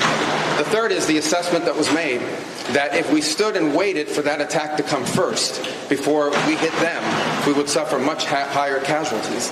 And so the president made the very wise decision. We knew that there was going to be an Israeli action. We knew that that would precipitate an attack against American forces. And we knew that if we didn't preemptively go after them before they launched those attacks, we would suffer higher casualties and perhaps even higher those killed. And then we would all be... All right, let me test the think tank here. Rethink it. Anybody pick up the noteworthy moment in his speech there? Will? Ricky? No? No, I think I missed it. Yeah, he makes one great acknowledgement, which is, what's our question here? Why are we going to war? Why did you just kick off World War III? And his answer is, well, we knew Israel was going to attack them. That was going to cause them to attack American bases. So we had to attack them before Israel did. What? But that's our greatest ally. And as I told Will this weekend, it is crazy. We should get in line. We're stupid little goyim cattle that need to know our place. Do not forget, don't you guys remember at the beginning of time when God ripped open the sky and was looking at all the variations of colored people, white, beige, dark. He was like, you are my favorite. God chose them specifically. So you shouldn't doubt when all your tax dollars and all your American men die at the hands of God chose them personally. So anyway, a little slip of the tongue there that I think really highlights what's truly going on here. But, if I really wanted to get a grasp of reality, the person I should really go to is the commander-in-chief. Mr. President, today, what did you have for us? We were having negotiations with these lunatics, and it was my opinion that they were going to attack first. They were going to attack. If we didn't do it, they were going to attack first. I felt strongly about that. And so I want you guys to realize one thing. He's going to have to go to a legal battle against Congress because you just created a war without the approval of Congress. And his whole legal defense is this was out of self-defense. That's what the president has to take as his position. But we just said that Marco Rubio, the future president, just said, because he's worshipped by both sides of the aisle, king of the shills. The fact that he told us, we had to do this because Israel was going to attack and then they were going to attack us. Okay, that's not self-defense. You just told us it was in retaliation to our ally doing it. And then also the president just said, well, I had to attack because I had enough evidence to know they were going to attack us, and I wanted to be preemptive. Excuse me, sir, there is no operative use of preemptive. You can only be reactive in a legal defense of self-defense. Self-defense means there has to be an offense. That means you literally have to wait to be attacked, to do anything. So there is a full admission here by both sides. If your whole premise is self-defense, the president just admitted, I did this preemptively. Not necessarily. They've been chanting death to America for a lot of years, bro. Yeah, I've been hearing that. And you know what? How do I... Sure. But also people have been saying, I don't know, I'm trying to come up with the perfect example, perfect analogy. I think ants have been trying to topple over the New York City forever too. Look at the rats.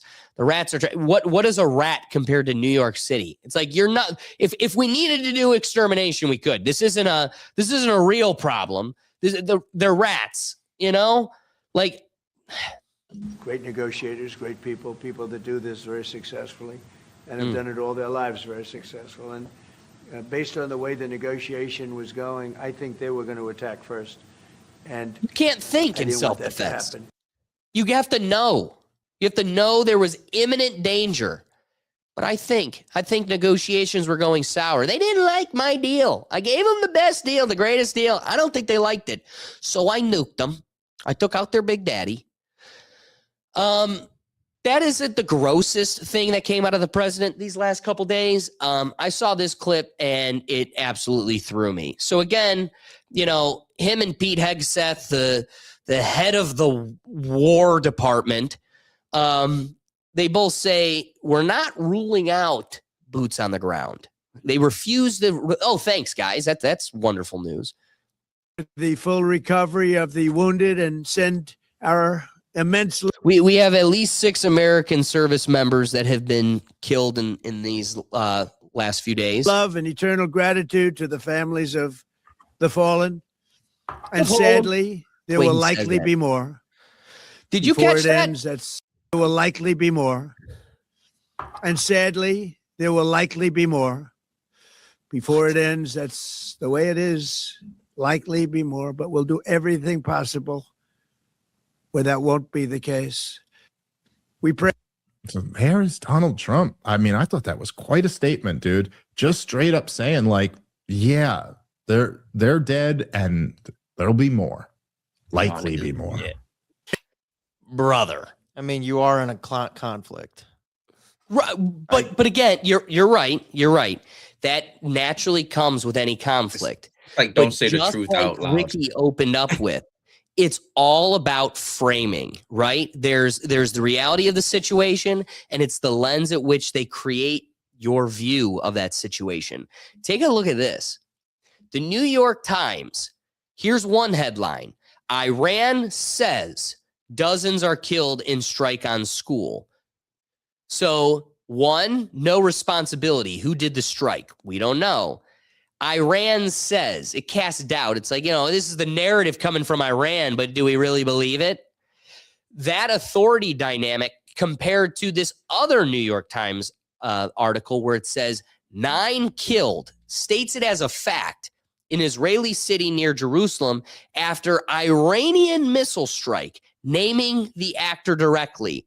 This is very subconscious or unconscious logical manipulation that you don't even see playing an effect on the way you view this situation.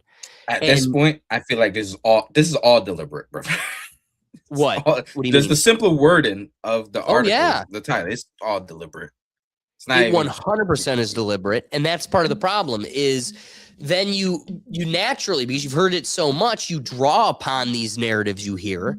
Like, I heard that they say death to America. Here's what I'll say. I keep seeing videos of Christians getting spit on in Israel. Facts. At what point do I get to, like, okay, you found a video of some hobo in Iran saying death to America.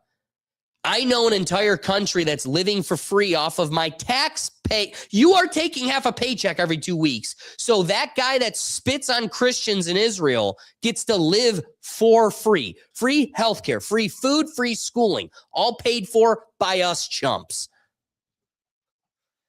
And were you going to say something, Ricky, or should I keep going? Oh, no, you're good. You're good.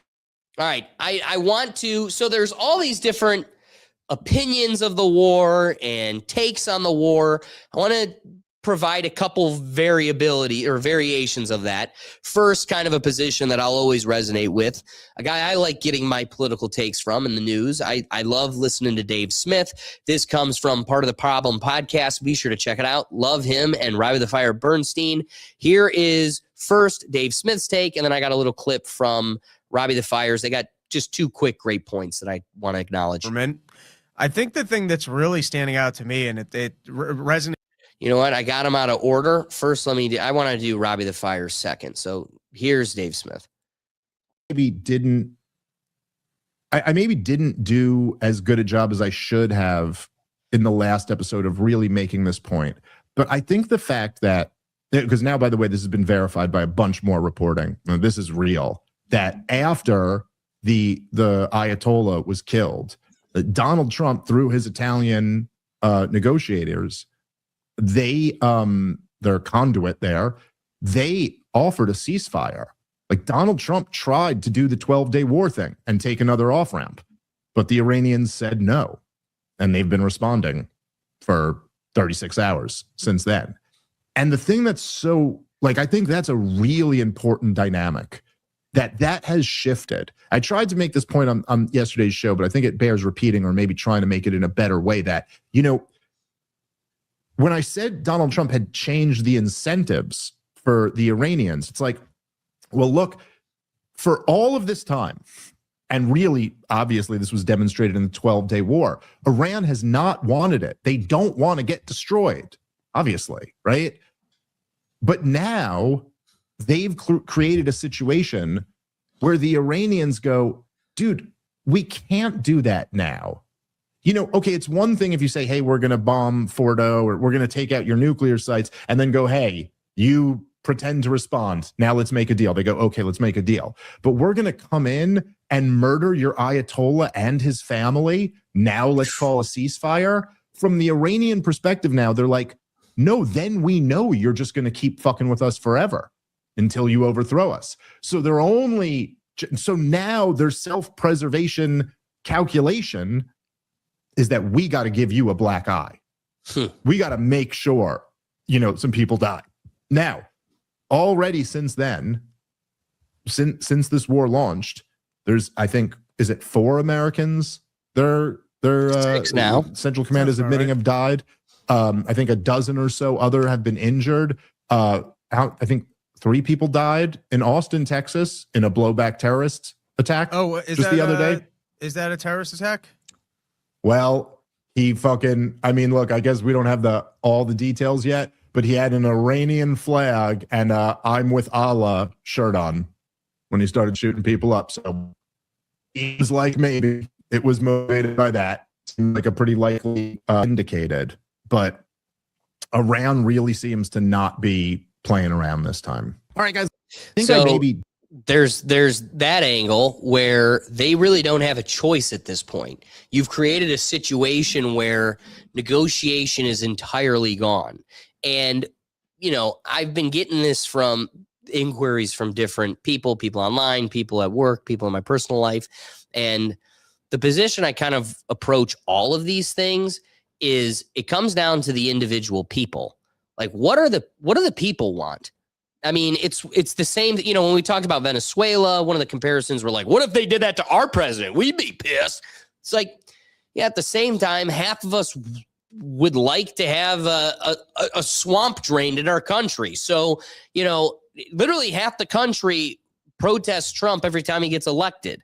So what does it mean if Trump keeps using as an excuse these mobs of people that are protesting the government, and then the government's killing their protesters, thousands of them, hundreds of thousands? We got to go in and save protesters. When have we ever cared about protesters? Only when they further our ideals. So it's interesting that that's been our focus, but then nobody wants to acknowledge the mobs and mobs of people mourning the Ayatollah and finding this to be a call to war. I mean, this is a call to action.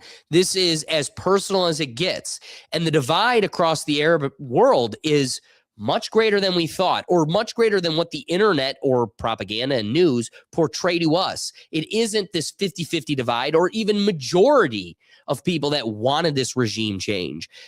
And again, I can't say I know the numbers, but the way it continues to shake up, it seems as though the majority of the people aren't thrilled that this happened.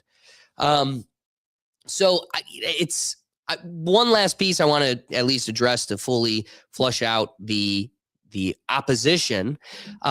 Here's now Robbie the Fire from, again, Part of the Problem podcast. Definitely got to check it out, but I think he makes a great point too. Government.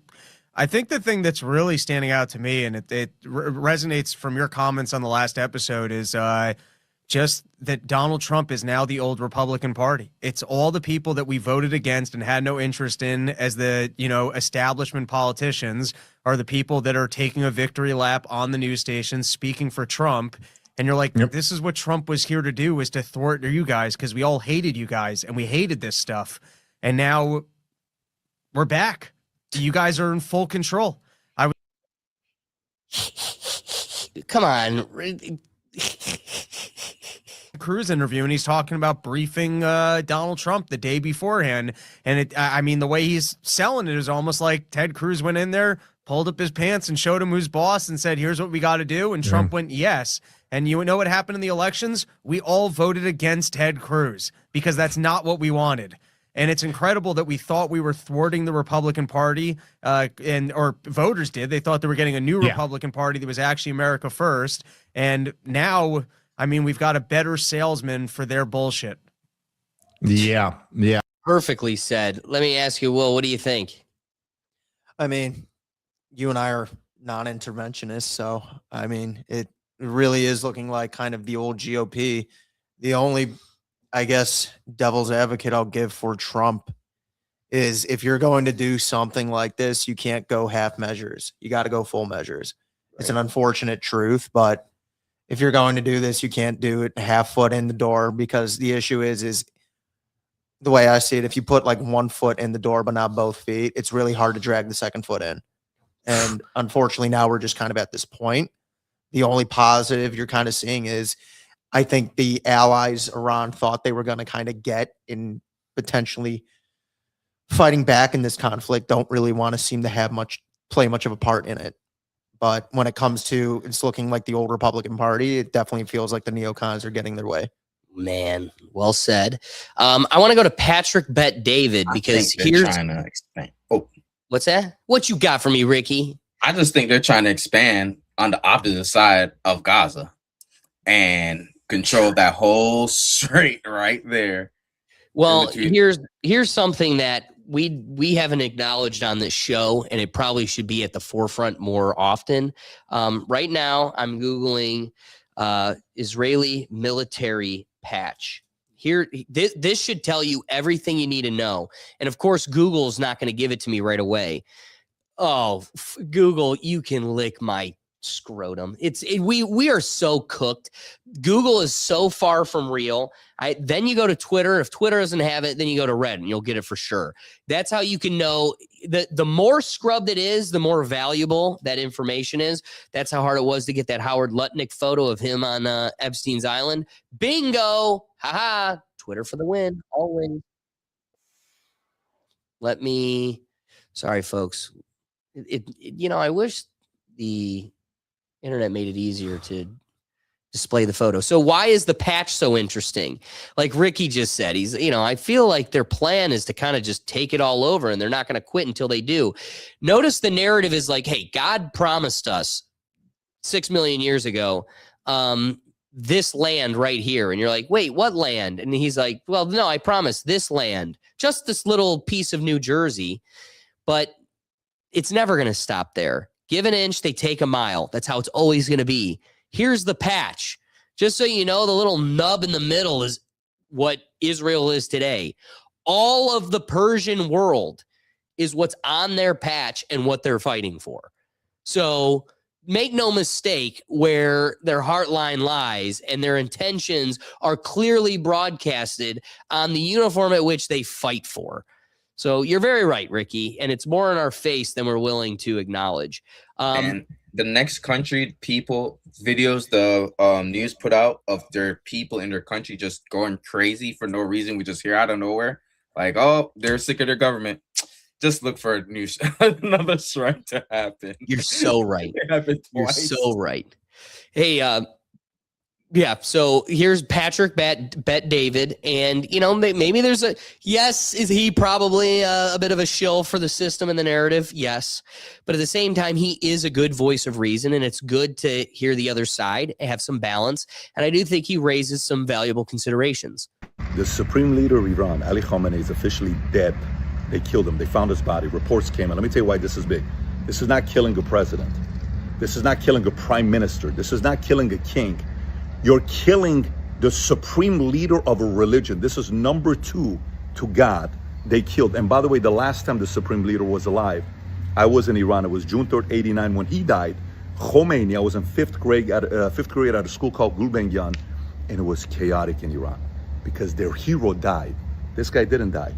They killed him. By the way, according to reports, 81% of Iranians hate this regime and they want it to be changed. Not 61%, not 51%, not 31%. Nearly 81% want this person to be gone, and he's gone. So what happens next? Trump killed Qasem Soleimani, reputation. Now he kills the supreme leader, combined with a couple different countries.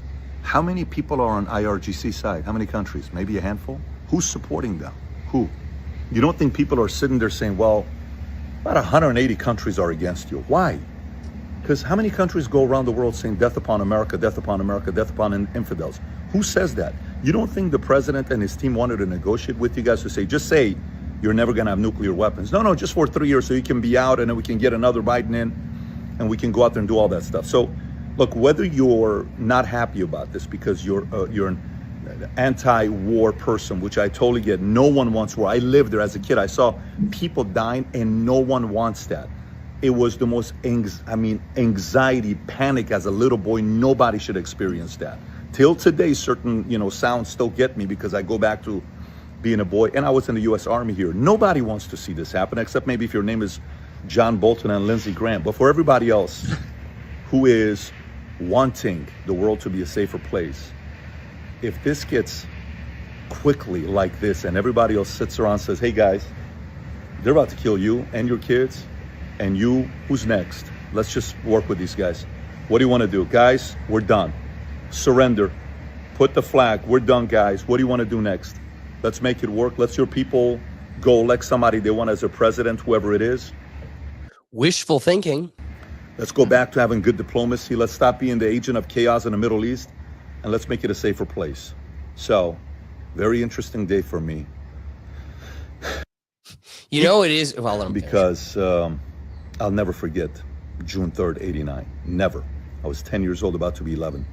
So, a great day for a lot of people that feel liberated, and none of this would have happened without President Trump. Many presidents have talked a big game. None of them had the brass to make the decision. You got to give him respect. While he's in the heat of moment with everybody saying you shouldn't do it, you shouldn't do this, they planned it out different than the way they did Venezuela, and they got Khamenei. Obviously, let's see what happens next. They could retaliate, and but I think we will see fairly quickly what their next move is going to be. So a guy with a more personal perspective, you know, kind of living in that area, living through some of these regimes, but then also, you know, a financial support for the president. Will, what do you think of his take? You buying it? Yeah, I mean, look at the way the Venezuelans kind of reacted to what was his name, Maduro. Yeah, you know, it's like kind of what I said. If I give Trump his flowers in the way when they have used military force throughout his first presidency and his second presidency, he's not afraid to go full measures on situations like this, and you have to. If you're going to do something like this, it's got to be thorough, it's got to be quick, it's got to be efficient. You, myself, and I'm assuming Ricky as well, we're non-interventionists. We would prefer that this country didn't use our tax dollars for reasons of this nature. But if you're going to, make sure it's swift, make sure it's efficient, and make sure we do not want a prolonged incident in the Middle East. Do I see this becoming a super global conflict, which I think is on the back of everybody's mind? No, but that's knock on wood wishful thinking. You know, we just got to kind of wait and see. But the one kudos I'll give them, and whoever planned these out, same thing with the Venezuela thing. It's efficient and very calculated. But you can't half measures these things. You can't, like I said, when you put just, it's like when you jump into a pool, you put one foot in, you get cold, and then you're afraid to put the second foot in. It takes almost longer. But when you just jump into it, like you've kind of planned you're out, in just it. jumping You're committed, into the yeah. pool, you're in it. It's easier to kind of get through and weather the storm. So that's what I'm hoping for is going to happen here. I can appreciate that. Great take. There's two kind of arms to my response. I can appreciate the perspective Patrick David brings. It's a unique one that you know we don't have personally, so we can kind of live through his lens a little bit. But there's a couple realities omitted from his position or his response that, upon learning, kind of shapes my perception of the whole thing. You know, when you look at the timeline of Iran, the fact that we went in and toppled the government was like, you're going to install a democracy. And then we didn't like the democracy. They voted somebody in. We didn't like it. So we toppled that person. And then, you know, they elected the Ayatollah. Okay. How much? Then we killed the Ayatollah and we're like, let us reinstill democracy. We promise. It's like, no, it's kind of like what they do here. They want the will of the people insofar as the will of the people is their agenda. Once they don't coincide, they just start ignoring the will of the people. So there is a lie when they start throwing the word democracy around. But an interesting perspective that Patrick David brings that I don't think we all can actually know. We're not the ones taking the census. We don't know what the will of Iran is. There actually wasn't an election held, so we can't even look at the votes. So it's interesting when he starts quoting and like really hammering. It's 81% of people that wanted this regime toppled. And you know the media, because they're invested in this, are parroting the same numbers and hyperinflating the majority of people that wanted this regime change. And it's one of those, here's what I'll say. If those are the numbers, then your analysis is entirely right, and I support it. But I don't believe those numbers. There's no way of me confirming or knowing. We're not taking the census, and I'm just supposed to believe the media written by God's chosen people that is the number, that is the lens I'm supposed to view this. So I'll say, if he's right, if 81% of the people wanted this regime change, then this was great. Great moment in history, and we're going to change the world for the better. But if that is a twisting of reality and it is a 60-40 or 59, 51-49 type split, then that isn't ours to decide unless it was a direct threat. Now, there is an interesting thing here. Everybody knows Barack Obama is known for saying that the government seizes tragedy as an opportunity to get policy through that they normally would struggle to. They can do it quicker and at more effectively, so at a higher mass of policy creation through tragedy. The fact that people within our central intelligence, and to the point where I had 3 people at work today, an ex-military guy, a woman that works deeply within the federal government. She was a federal security officer. The fact that people are telling me at work that they heard it through their, nobody's on the central news network anymore. Everybody is getting it through their own either personal network, people they know, or the independent interweb of information. People are getting it from different corners of the internet. But the consensus is that, and I really implore people to go check out Sean Ryan. There's this woman, I wish I could find her name, but one of the more recent episodes, he has this lady from the Central Intelligence Agencies, and she is brilliant. And she was like, screw the Epstein stuff. The thing that we need to make the public the most aware about is that our government knows that there is about 180,000 sleeper terrorists organized within the country right now, and they are waiting to deploy a massive domestic terrorist event. And I personally, it's all conjecture. I'm going to pull a page out of Candace Owens' podcast. This isn't fact. This is my personal opinion, and this is my podcast, so I'm allowed to have it.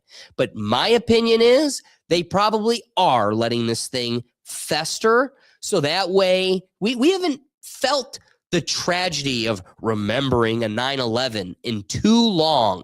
And they need to remind us, they need to humble the American public that we need to have those fears in our heart and that we need to look over here, look at the birdie, swack. And this is exactly what they're going to do. We're going to totally forget about Howard Lutnick laughing on Epstein Island, and we're surely not going to fight going to Iran if we allow a sleeper cell network to attack us internally. And so this may never happen, and you can write it off as just conspiracy loony crap as always. But I will say, if and when it does, remember where you heard it first, and then also remember who also would have known and allowed it to happen to you. So I think it was Benjamin Franklin that said, those that forego, what is it? Account. Oh, now I really want to, I got to have it now. Benjamin Franklin, safety, deserve none. I'm going to say it. The famous quote, those who would give up essential liberty to purchase just a little bit of temporary safety deserve neither liberty nor safety. And it is a crazy reality that we're marching up.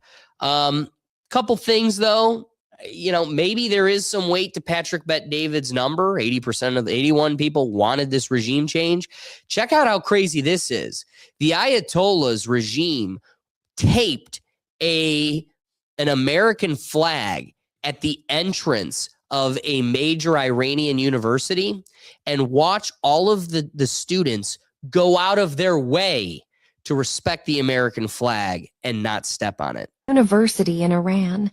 The American flag was... Look at this. Like, you're going to see people like literally stop and go around it.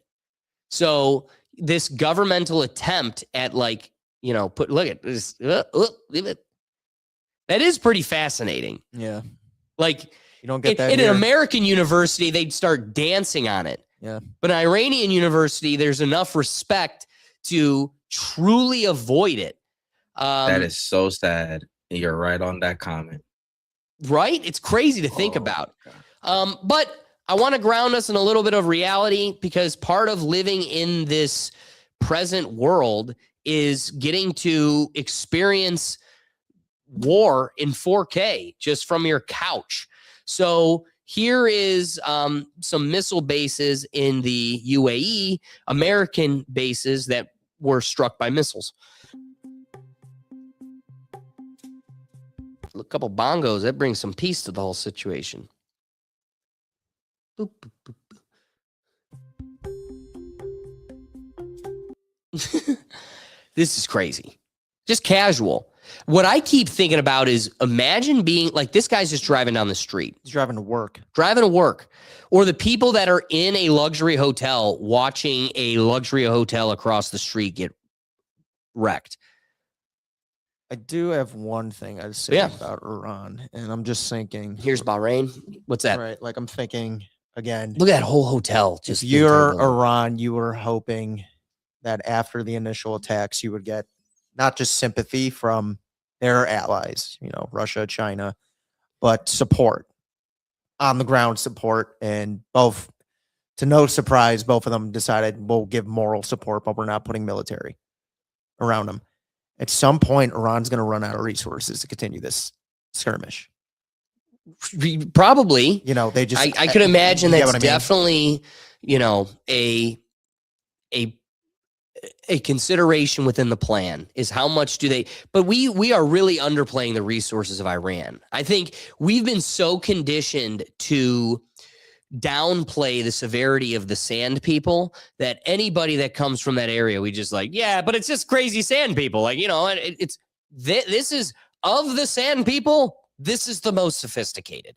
So like, watch what Iraq and Afghanistan did to us and know that this is it to the nth degree. And they're trying, just like when we lived it the first time, they're like, this is not, literally Dick Cheney said this at most will be weeks, not months.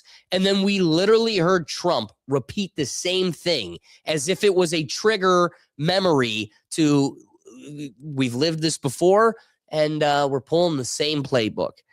But dude, again, imagine being in a UAE hotel and like, this is outside your room. I'm actually so scared. I'm in JVC right now and I can see. Oh, no. This is insane to live. Can't everyone just to live through. out? Biggest concern is that people. Dog, imagine all those girls that took them Dubai trips seeing this shit. Loud explosions. Here's the like one in thing back. I will say, because about your point, I did read an article that we have completely sunk their navy already. Wow. Well, I would say the sand people don't have the most sophisticated naval. I want you to beat them in the sand. Beat them in the sand, and now we got a dialogue. But I don't know. We're a bunch of mermaids. Talk to the seals. That's where we thrive. Put a seal in the sand, and then we'll really talk. All day, and it's like, the sound, it like it shakes the windows. I don't know how to explain it. It is crazy. It's the weirdest sound ever. And now I'm seeing them. This is not fun, guys. We're supposed to be in the safest place. Like, I love the UAE. I love being here. I feel so safe all the time, and now I can see it. Like, what made watching the UAE get attacked like feel the most personal is of the desert countries of the Middle East, that is the most westernized country. So like it is the closest to like an American civilization trying to live within its means, like within its territory under full-blown attack, which is a concept that couldn't be more foreign to the American public. So watching like what feels like Western civilized American people being just and they're just in their hotel. Now they're fleeing for their life. It's one of those underappreciated experiences you never have to face. There's a building that I always found to be the most fascinating, so I want to highlight a little instance that happened in the UAE when they were getting attacked, which still hasn't held up. But upon the initial attacks, when I went to Dubai, the thing that they told us was that the Burj Al Arab will be the first building attacked by the Arab world. Let me show you the Burj Al Arab so you know which building I'm talking about. It's likely you've seen the building before. It looks like a boat sail. Here, I'm going to share the screen here so you can see. Okay, so the Burj Al Arab is this building you've seen before. Okay, it looks like a sail. Now, I love this building. It's always been my favorite building in Dubai, and a lot of the locals kind of deemed it the name, the middle finger to Dubai. Why do they call it that? Because the Irish Catholic architect that created the blueprints to this building turned in all the blueprints to Dubai, only showing the side profile and the front profile. Never once did it show the profile of the building from the ocean or from across the bay, because once they built the Palm Islands, you could see it from the other side. Well, there's one very unique thing about this building, and it's that it's a giant cross. It's literally just boldly in their face. They didn't notice that one of the most expensive hotels in Dubai, one of the most luxurious buildings built in their territory, is a giant cross. And so one of the things they always said is that this will for sure be one of the first buildings attacked by the Arab world when they try to invade Dubai. Why is this mildly comical coming from a Catholic and a true blood Christ follower? Find humor where you find it. They just let this building get obliterated. So the building's still intact. The bottom floor there took a missile. I was struggling to find the original impact videos that we had earlier. So this is a little bit of the aftermath, but there's a giant hole burning in the bottom of it. It got hit by a missile. So they let this building just get smacked. And then not even minutes later, the tallest building in the world, the Burj Khalifa, had a missile headed right for it. And without hesitation, here it comes and intercepted. Oh no, it's going to take the biggest building out in the world. Where's it at? Come on now. Look, boom. Like a little firework. So it is funny that they're like, they could have stopped it. But they were like, nah. Oh no. Did the big cross by the Irish Catholic get hit? Oh, too bad. Well, you're definitely not getting the tallest building in the world. I just love the very quick intercept. The technology we have today is just fascinating. I really don't have much else. We could bore each other for hours with the videos of the people cheering, the people crying, the attacks. It's here, it's developing, and I don't think it's going away. Whoops. Ricky, let me flip it to you. Any wrapping thoughts? Hey, I feel like the sand people that run America, because they're all the Middle East, so and they're all cousins. I feel like they're trying to do what happened to them back in the past to this group of people, and just slowly taking territory and just growing as you showed the patch. And hey, I'm shivering my quivers over here. It's crazy. Okay, maybe I need to go sign up or something. See this firsthand. Hey, they'll happily let you go fight their fights. They'll take that sign up. I do want to, I for the sake of clarity, Candace Owens' clarity, I do need to point out that they want to be ancestors of the Sand people, but we need to keep them humbled in the reminder that they are European descendants that have wiped history and lying about their actual ancestry. If God chose anybody, it was the Palestinians. And that's why they need to blur their background and make it seem as if they are descendants of the Sand people and ancestry. Because once you start unpeeling the reality that they are truly European and it's stolen valor, well, that really changes the narrative. Will, any wrapping thoughts? On this, not particularly, man. I just want to see how things play out. That's fair. You know, That's fair. It's all just speculation at this point. I'm just praying people stay safe, and for honestly just a quick affair. Yeah. If anything, I hope very low number of life lost, and hopefully it goes quickly. Well said. So after everything we've broken down tonight, the strikes, the retaliation, the regional fallout, here's the part that matters most. This isn't just about Iran. This isn't just about Israel. And it isn't just about the United States flexing military power. It's about what happens when decades of tension, proxy conflicts, sanctions, covert operations, and nuclear brinkmanship finally stop simmering and start exploding in real time. When a conflict escalates to the point where leadership figures like Ayatollah Ali Khamenei are removed from the equation, you're no longer in the realm of strategic messaging. You're in the realm of full-blown regime change. That kind of disruption doesn't just change military posture, it destabilizes entire power structures internally and regionally. And once missiles start flying across borders and energy corridors like the Strait of Hormuz are threatened, this stops being a regional story. It becomes a global one. Oil markets react. Shipping routes shift. Alliances get tested. Countries that thought they were spectators suddenly find themselves choosing sides. The real question isn't just how did we get here? It's what's the exit ramp?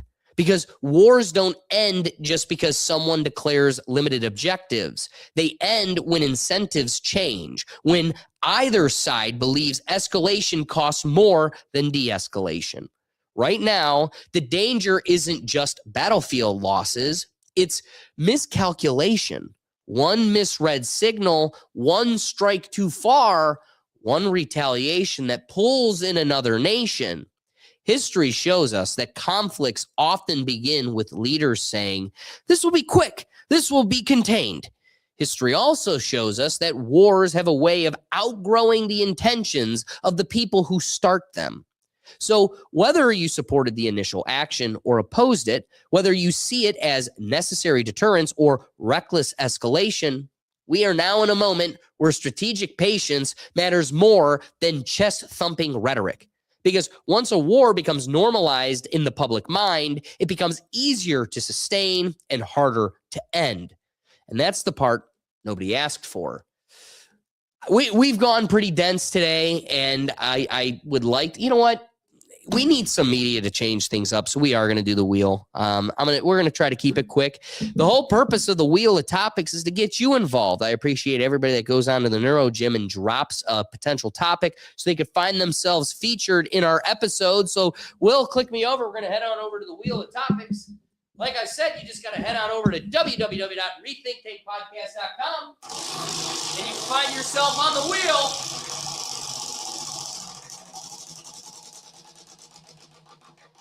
We're not doing the wiki hole. This is a good one. Very different. A lot less tense. Check on your homies. Well, if you could click me over. Sorry about that. No, you're good. All right. So the topic here comes from Garth. So again, find yourself. Let's go.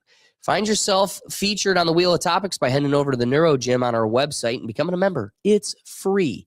Let's get to check on your homies. Garth, where you at? Check on your homies.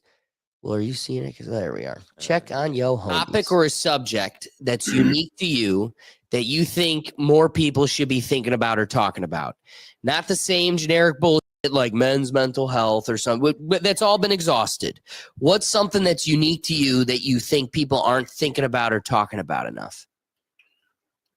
You know, it's crazy you would say men's mental health. I just had a friend pass away from suicide yesterday. I'm really sorry to hear that. No, it's okay, but it's like something that people say to think about a lot, but people really don't. See, can I tell you the only reason that's my spiel? So like, here's what I'll tell you. My heart bleeds for you because those holes never get filled, right? You just learn to live with them. and being someone that's lost friends similarly, you know, my best friend, it wasn't like suicide, but he was definitely in anguish and his decisions put him where he was at. And my problem, the only reason I say that is because you're so right. You'd be amazed how many people just default to that being their subject. And it's like, you naturally want us to talk about that, but you've never thought about it. That's why you're telling us to think about it. So that's the headache, is it's like every person tells me that's what the subject should be. And it's like, well, clearly this is the most pressing subject because nobody. Guys, instead of telling people to think about it, check on your homies. They need it. Do it. Do the work. That's the subject. That's check on your homies. Check on your homies. Don't just talk about men's mental health. Do the work. Ooh, I love that. Now, because this is a solid subject worth peeling back, what are some things you would suggest are practices or you know, maybe habits that one should implement with their crew? You know what? It's hard to have a crew after you grow up. When you get moving, everybody is, you know, kind of sailing their own ship. Yeah, living their own life. Yeah, exactly. But every once in a while, man, you got to just remember to dock your ship at the same island and have a couple of brews, chill out, talk about life, because that keeps a man sane. We act like we don't need it and we're comfortable in our lives, but at the end of the day, we just want to hang out with our boys, and that's forgotten in time. And we get lonely even when we have people. It's so true. Boys are gone. And being vulnerable. Like, it's one thing to share a space. It's another thing to be real. Exactly. And if you ask real questions, you're more likely to get real answers. So don't be afraid to be real with your boys. Man, I love that. Preach. I got to ask you guys, any thoughts you want to add to it? A lot of gems right there. Yeah, man. I don't even need to add anything to that, dude. Yeah, that's a lot. Nothing but facts. It really was. It was said perfectly. And the takeaway I got from that is the men's best therapist is the boys. Oh, it's facts. Yeah, I'll never consult in my woman, like sit there and be like, oh my God. Like, I'll never do that. But I'm with the homies. I'm like, bro, man, fuck this shit. You know, this happened, bro. And they would just sit there talk or be like, bro, shut the fuck up. You ain't gonna do nothing. Like, but I hear you. Dude, sometimes you just need that vent. Why go to therapy when you could just get a tea time with the boys? Oof. Know what I mean? That's when the real work is done, at the tea time. That's literally doing the work. It's right. That's right. I seen something that says men insult men. I think you said it last week or some. I don't know. Men insult men and don't mean it, but women compliment women and don't mean it. So it's fair, like we sit there and talk shit about each other or talk shit to each other, but it's from a place of love. Because we're playing. As a man, we ain't going to talk shit to the random person. We know we can get the fisticuffs like if you do shit like that. So if you're comfortable talking shit to someone, like there's a certain line, and yeah, check on your homies, man. You don't have to call them every day or every week, but once a month here and there. How you doing? What's good? I'm here. You alive? I'm alive. Stay alive. Stay alive. I love that. And there really isn't much more to add. The dialogue was great. Ricky, do us a favor. Tell the folks where they can find you. Hey, Just Another Day TV, man. Show Thursday, 9:00 with Alex, the Stoner and the Scholar. It was live on Instagram last week, but I forgot who it was. Shout out to Will. And yeah, man, we be live. Oh, Fight Companion. If you like UFC, Saturday Night Lives, we watch all the fights and talk and yap shit, and I pull you up here so your voice can be heard on the stream. And yeah, join us. Wait, real quick, Ricky, talking some ball here inside baseball. I'm curious. Did you connect your StreamYard to Instagram? Yeah. So our broadcast was going to Instagram too? Yeah. Will said hi. Wow. Yeah, that's how I saw it. That's pretty sweet. Yeah, but the thing is, I couldn't see the comments from StreamYard. It's its own RTM. Yeah, that makes sense. StreamYard shoot bitch through. And I'm on Rumble tonight, but I can't see the comments on Rumble. Had 3 people over there. So, hey. Cheers. Yeah. Hey to the folks. Hey to the folks. Well, awesome. Awesome. Oh, Guys, we 1 appreciate- second. Yeah, please. I Tell put up them, a poll. It's 50-50. 5 people voted. No, sorry. 6 people I was voted. about to say, how does that math work? 6 people voted. Hold on. Let me see. Yeah, 6 people voted. 50-50. World War III is coming. That was it's World War III. It's here. Hey, cheers to the optimistic few. The other half, it's disappointing you'll be wrong because that's the reality I think we wish we were living in, but it's here. Everybody's involved, and everybody's got a bomb to throw, so they're excited to use it. And volunteers cashing the checks. Cha-ching. Closing it out, we appreciate you guys joining us. We're live here every Tuesday at 8 p.m. So be sure to Eastern time. Be sure to join us. The whole purpose of the live show is to get you involved. So shout out to everybody that jumps in the comments and adds an extra dynamic to the dialogue here. But as we pointed out, find yourself featured on the wheel of topics. We want to get have a little impact on the show. Something you'd like to, whether it's a game or a topic, something you'd like to involve in the show. Just head on over to the Neuro Gym and join for free. There's also a lot of great free content for members only, so head on over there.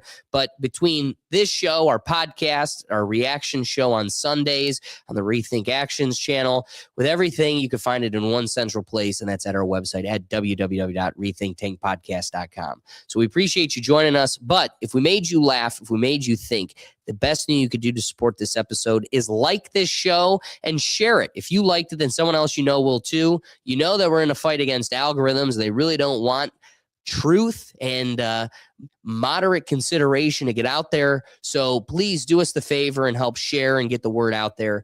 But like we said, thank you for joining us, and we'll catch you next week. Peace. I need to get rid of this, I've learned.